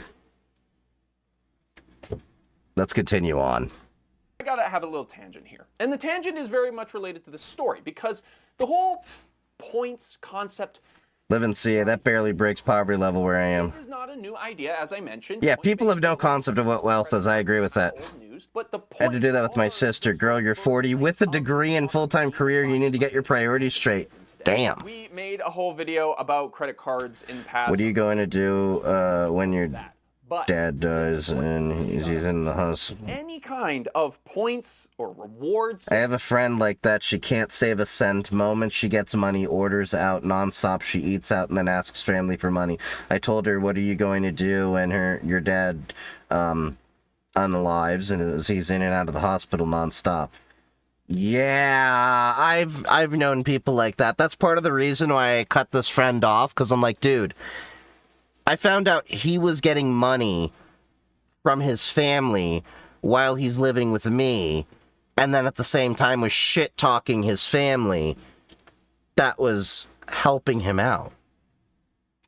System that is built into one of these financial services is not there to benefit you as a consumer. It is there to gamify the buying experience so that you use their services instead of something else. Because they know that the more that you use their card, the more likely you are to spend more than you usually spend. Right. There's a higher likelihood that you are going to miss a payment or pay a fee for their service. Yes, there are credit card point professionals who dedicate a disturbing amount. I have never had a late fee. Okay, I've had one late payment in the past 8 years. And it wasn't because I didn't have money. It was because I forgot to set auto pay for the minimum payment. It was my Micro Center card. I did call them up.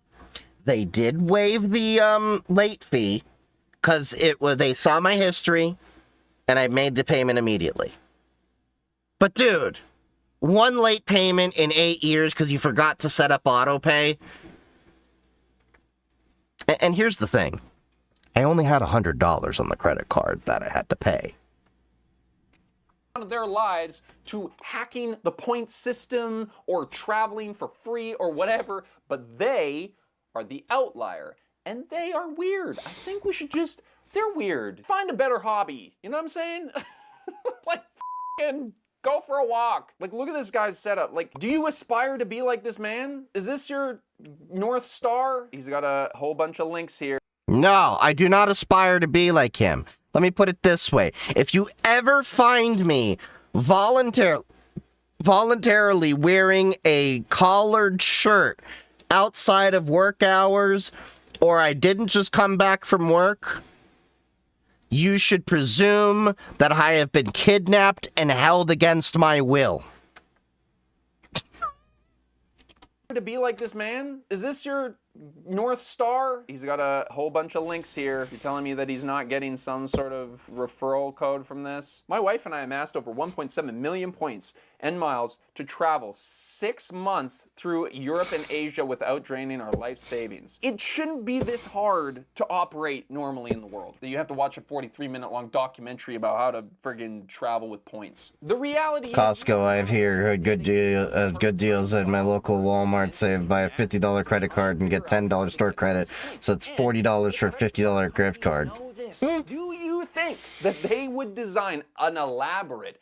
I'm not at max pimp my card benefits, but the past trip of 3 nights covered by points saved close to 1K. Yeah, I've used points for a lot of things. With a deliberately confusing point structure and equally confusing selection of rewards and lose money, they have hired a very expensive team of designers and developers to make sure that you never win and that they do. It is literally like going into a casino and thinking that you've got the jump on the house. Anyways, You see Chief with a Laura Kate security shirt, it's because I held him hostage.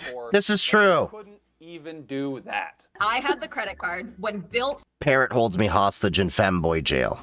swapped over the credit cards at the end of 2024 because Wells Fargo handles bill processing. And Wells Fargo was pissed because they thought that this was like a profit deal for them. They thought that doing the credit cards for Built would lead to people carrying a balance and then they could rake in fees. However, a lot of people were using the cards to get the points and then You do miss your airport lounge access though. Saved me from the smells of Orlando's airport. Yeah, that's one of the reasons why I was looking at getting a card, but I don't travel enough yet. Oh yeah, Parrot, I said that he does hold me hostage if he holds me in femboy jail. Because they already had the money for their rent. Which is terrible. For them, it's terrible. So they were like, so there was this whole new card that was coming out. And so what they did, even if you had the credit card already, they reran your credit. I had a really high use for my other credit card. So they were like, we're not going to approve you for the new card. So they closed that card. I also had my credit card information through Built stolen. So I called them and I was like, hey, what's the deal? And they were already going to close the account like on the 31st of December. They were like, oh, do you just want to close the card now? And then we don't have to worry about like resetting you a new one. And I was like, oh yeah, sure. That makes sense. Like you guys are going to close it, might as well. And they didn't tell me that when they closed it, it would change how I could pay the remaining balance because I still had the balance from like a previous month on there. And so I couldn't pay the card the way I had been paying the card for like 2-3 years. I ended up able to get it paid, but it was an extra like $20 of interest that I had to pay on top of it. I was more annoyed that I had a missed payment on my credit score for a little bit, frankly, than that would be annoying. It was frustrating because it was truly exhibiting like, yeah, these are not financial companies. These are like my emo femboy harem. financial companies. And there's all these shenanigans within that you don't realize until you try to sever yourself from them. So now, basically, the whole reason for why people signed up for Built in the first place is gone. Because in their latest rollout of Built 2.0, you can't actually even use the credit card to pay the rent if you needed to. You don't actually pay your rent or mortgage with the Built card. Even though on the website it says, make housing payments with no transaction fee. This is literally not how it works. Wait, what? Hold up. Pay your rent or mortgage, even use the credit. You don't actually pay your rent or mortgage with the Built card. No transaction fee. Instead of paying rent or mortgage directly with a Built credit card, all housing payments are made through ACH transfer. As such, your rent or mortgage amount will be deducted from your bank account within a few business days. In other words, you can't maintain a certain amount of liquidity by floating your house payment until your credit card's due date. Wait, what? This is literally not how it works. But it's not even just that they make this stupid claim that isn't real. Even if you do pay your rent with a credit card, you're paying a 3% fee to do so. Damn. But there is a caveat here that you can offset that fee by opting out of receiving points for the transaction, but maybe that doesn't work. Listen, we're not the only ones who are confused by this entire. You opt out of the points, which is the whole reason to get the card. Then what's the point of the card? This NerdWallet article actually does a pretty good job of tearing them apart. And while I love a good takedown, it just feels like they're not even trying to make it good. They not only have a point system, but they have a built cash option as well. And they even say in this article, they're like, there are 2 complicated ways to earn rewards. Like, apparently you can use built cash to cover that 3% transaction fee for your rent, which you wouldn't have had to pay if you weren't using the service to get the points for it in the first place. But believe it or not, it actually gets more confusing than this because Jesus.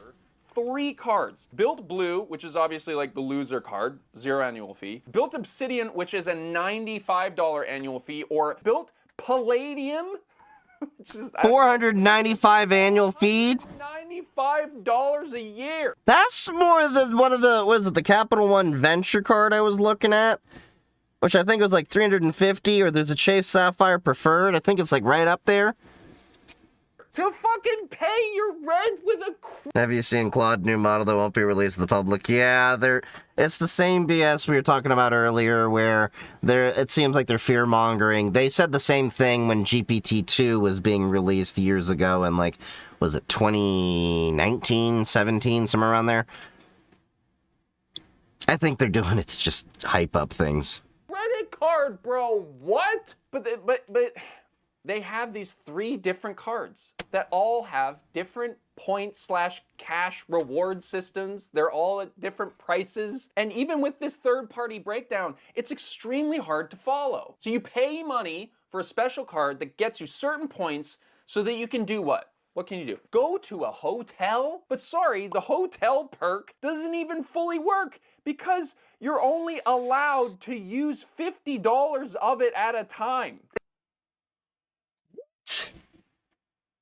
That makes no sense. It's so unnecessary. Like, you can redeem points up for like a Lyft ride, but there's a cap on how much you can use at one time, and you earn different amounts for different kinds of purchases. And then get this, only $100 of your built cash rolls over year to year. What? Forget about it. Because, I don't know, you've got other stuff going on. You just lose all that. Wells Fargo's a scam bag anyways. I only use Wells Fargo because they're at the Micro Center card. Otherwise, I don't use it for shit. That money. But I need you to remember that this is all on purpose. It's confusing and illogical because that makes it all the more likely that you will fail to follow through on all the steps required to reap the benefits of the product that they supposedly offer. Makes sense. It's hilarious in a frustrating, we live in a dystopia kind of way, but at least you can take comfort in the fact that this service is only in LA, right? Surely this unhelpful and predatory service isn't taking over the entire country, right? No, it is. I want to interject because we've been asking like how Universal is built. Is it just an LA thing or whatever? To answer your question, apparently Built powers rental payments in 25% of US apartment buildings. Holy! That's crazy. Is that millions? Are we talking about that's millions? Oh, yeah. That's gotta be millions. That's 90% of millennials and Gen Z. Yeah. Hey everybody, just popping in to say, oh, it's Lou. Hi. Hey everybody. Hi guys. Hey everybody. Hey guys. Hi everybody, it's Lou. I am the channel's producer, and Levi is making me go through the public humiliation ritual that is recording the ad read for the Patreon, so let's get into it. For 1 week only, the Patreon is going from a $5 tier to a $3 tier. Over there, you can get access to our exclusive Discord channel, as well as early access to videos and bonus content such as interviews like the one that you're seeing, behind the scenes clips. You know, I have a Patreon, but I've never thought about actually paywalling my Discord. I just have this issue with paywalling knowledge. I don't know how I could do that model and still keep with my, ethics. But I think what I may end up doing is YouTube videos. I may eventually, once I grow to a certain point, do a release to members on YouTube, YouTube subscribers first, and then like a day later, release to everybody else. Or, like a couple days or whatever. Figure that out. That we have to reconcile now. We have become socially accepting. No, you should not Klarna a taco. With it for so long that it just feels kind of normal. So I made a reel over on Instagram the other week about using cash. My wife and I have started doing this thing where every month we take out $500 in cash at the beginning of the month to sort of supplement our purchasing habits from plastic and digital payment options. The whole idea is to diversify the way that we pay for things, to eliminate some of those middlemen and put cash back into our community. Your apartment complex uses built.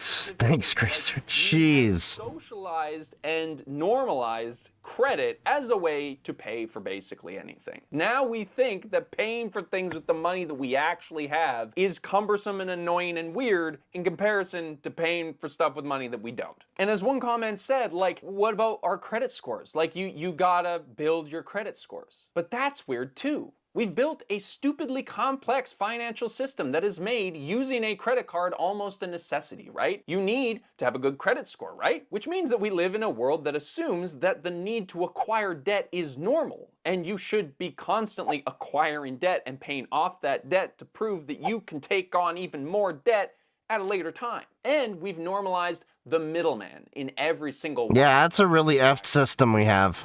Don't understand that every time that you use a credit card for something, there's a 2 to 3% fee that is being taken by Visa or MasterCard. And a lot of people love to point out that this cost is being eaten by the businesses that you're buying from, except when they're not. In both the US and Canada, companies are allowed to surcharge on credit card transactions to offset that expense. And this is the thing, even if you're not paying for it with a surcharge, that company is now paying 2 to 3% more. What about chicken bake?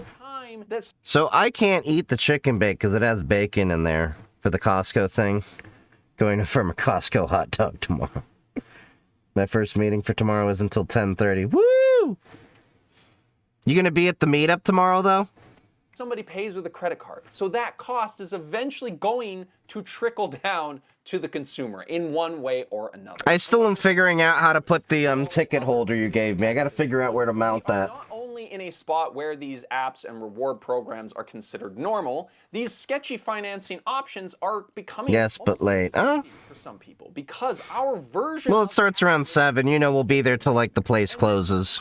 silly world of crypto and sports betting and prediction markets and buy now, pay later just means that more insane stuff is considered less crazy by comparison. Like we found this app called Covered, which allows you to gamble on the debt you've already accumulated. This is a thing we found called Covered. Paying bills made fun. Basically, the idea is that you gamble on the debt that you have already acquired. Wait, what? You track your purchases, and then you have the chance to win them back. It combines credit and buy now, pay later with gambling.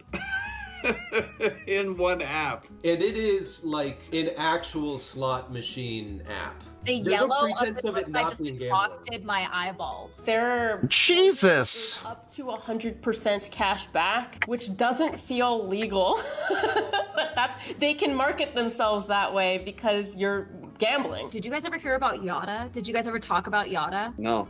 So Yada. Oh, Yada was that like influencer bank or whatever that like took off with people's money, and that even though like I think that was the one where the money is still technically in a lot of accounts, but they couldn't process it, and FDIC didn't really cover because of how everything was covered, and it just the whole was a mess, and people lost thousands of dollars. Was something that was promoted by a handful of YouTubers. Yeah. An account with them, and what it was a savings account, and when you put money into it, you could like win a percentage. It was almost like gambling, but not.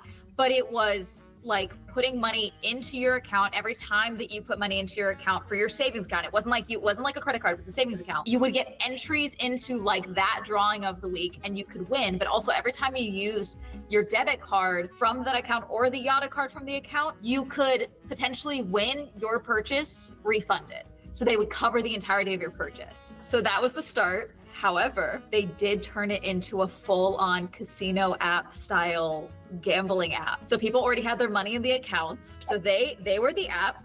Then they had a middleman processor. Then they had a bank that actually held everyone's money. Wow. Something glitched with the middleman processor. Yeah. So everyone's money got stuck for months. I completely forgot about them until she mentioned Yada, but you see what I'm talking about? There was this whole liquidation and shutdown. Yada walked so Covered could run.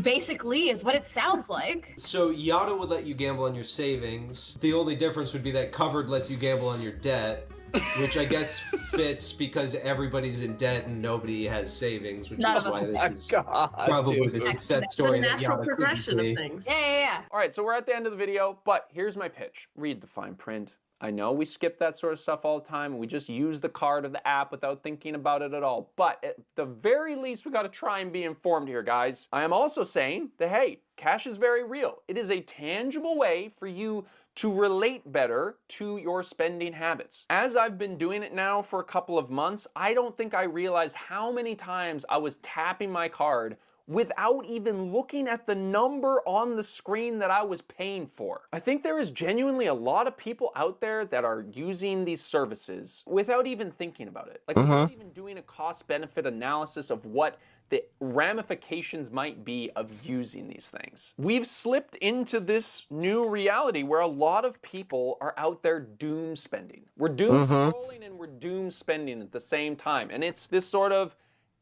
nihilistic way of looking at the world where like, hey, it doesn't matter. The world's crumbling and falling apart, so I'll just spend the money I don't have. Like it doesn't matter. But please, it does matter. This will ruin your life if you let it. Before figuratively and literally gambling your money away, take some time to actually figure out if the rewards are truly worth the risks. And maybe even, oh my God, consult a financial advisor if you're feeling unsure about anything along the way. Yeah, I got a financial planner for a lot of those things. With Amanda over on Patreon. It's a very interesting conversation. She has a lot more real world experience with these things, so maybe you can commiserate with her if you find yourself down this rabbit hole. And yeah, support us on Patreon if you want to see more of these videos and you want to keep us out of the debt cycle that we could potentially end up in if we don't pay our bills. Much love to you all. Either way, thank you for being here every single week. We'll see you next week for another episode.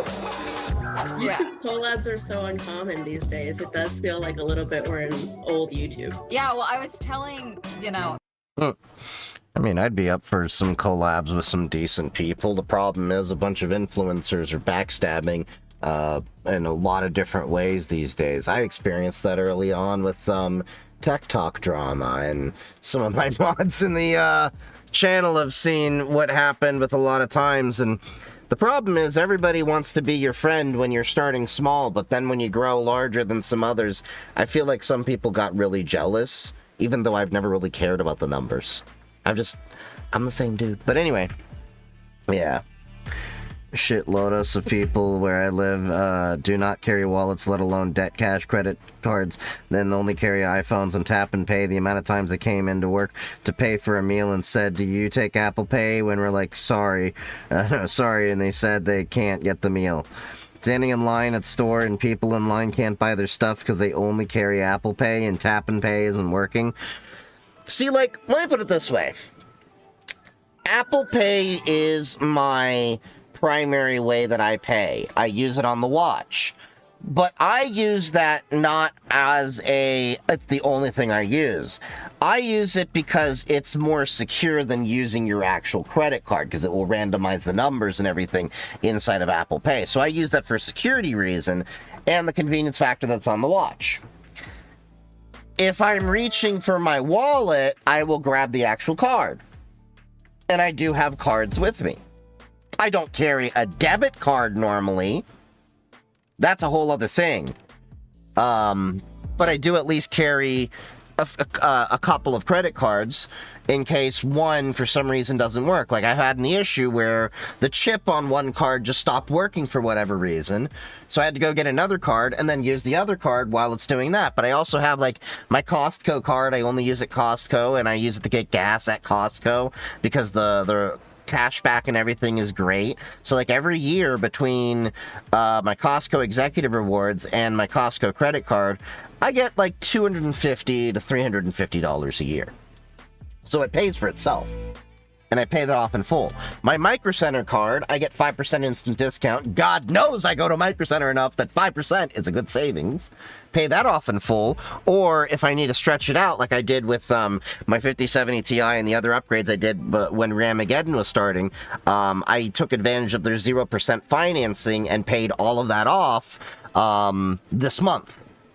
back in December. So, yeah, 0% financing. And then, of course, the credit union card I mentioned.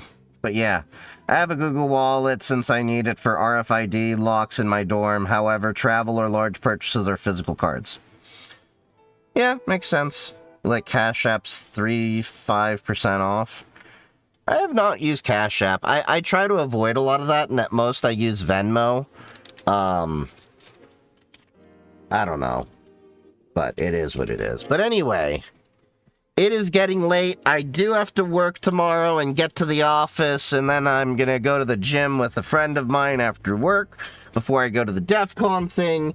So, thank you all for joining me. If you haven't already, make sure to follow me on all the socials. YouTube, TikTok, Twitch, Kick, Blue Sky, Mastodon, Instagram, Threads.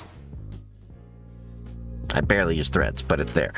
All the places. And of course the Discord and the Matrix server. As a Canadian, y'all's Venmo Cash App stuff confuses me. Well, it comes down to the fact that the United States has a really stupid ACH system that makes it hard to transfer from bank to bank. And it's just this extra layer, but yeah. We can get into that another stream. Just remind me, VTuber, and I'll go on that rant another time. But right now, I have to go and get ready for bed. So thank you all for joining me. Thank you all for the subs, the Prime chats, and, you know, everything. I love all of you. This has been one of the greatest things I've added to the stream was the receipt printer. I need to add Jessica's ticket holder she made for me. I gotta figure out where I'm gonna put that. She got an actual thing, like, you know, you know, you're in a restaurant and put that, but yeah. So anyway, thank you all. Make sure to follow me on all the socials. Links are in bio if you don't see them in chat. And I will see you all next time. The next official time is Sunday. I may stream again on Friday or Saturday. No promise on that. But the next official time is Sunday. And we have a gaming on Linux night. But I'm going to try to, like, do a longer stream on Saturday or at least Friday so we can get through a bunch more content. We got a lot of stuff to work. We're on a backlog of a bit. I may have to skip through things. But stick around for the raid if you're on Twitch. And I will see you all later. Love you all. Stay safe. And as always, happy hacking.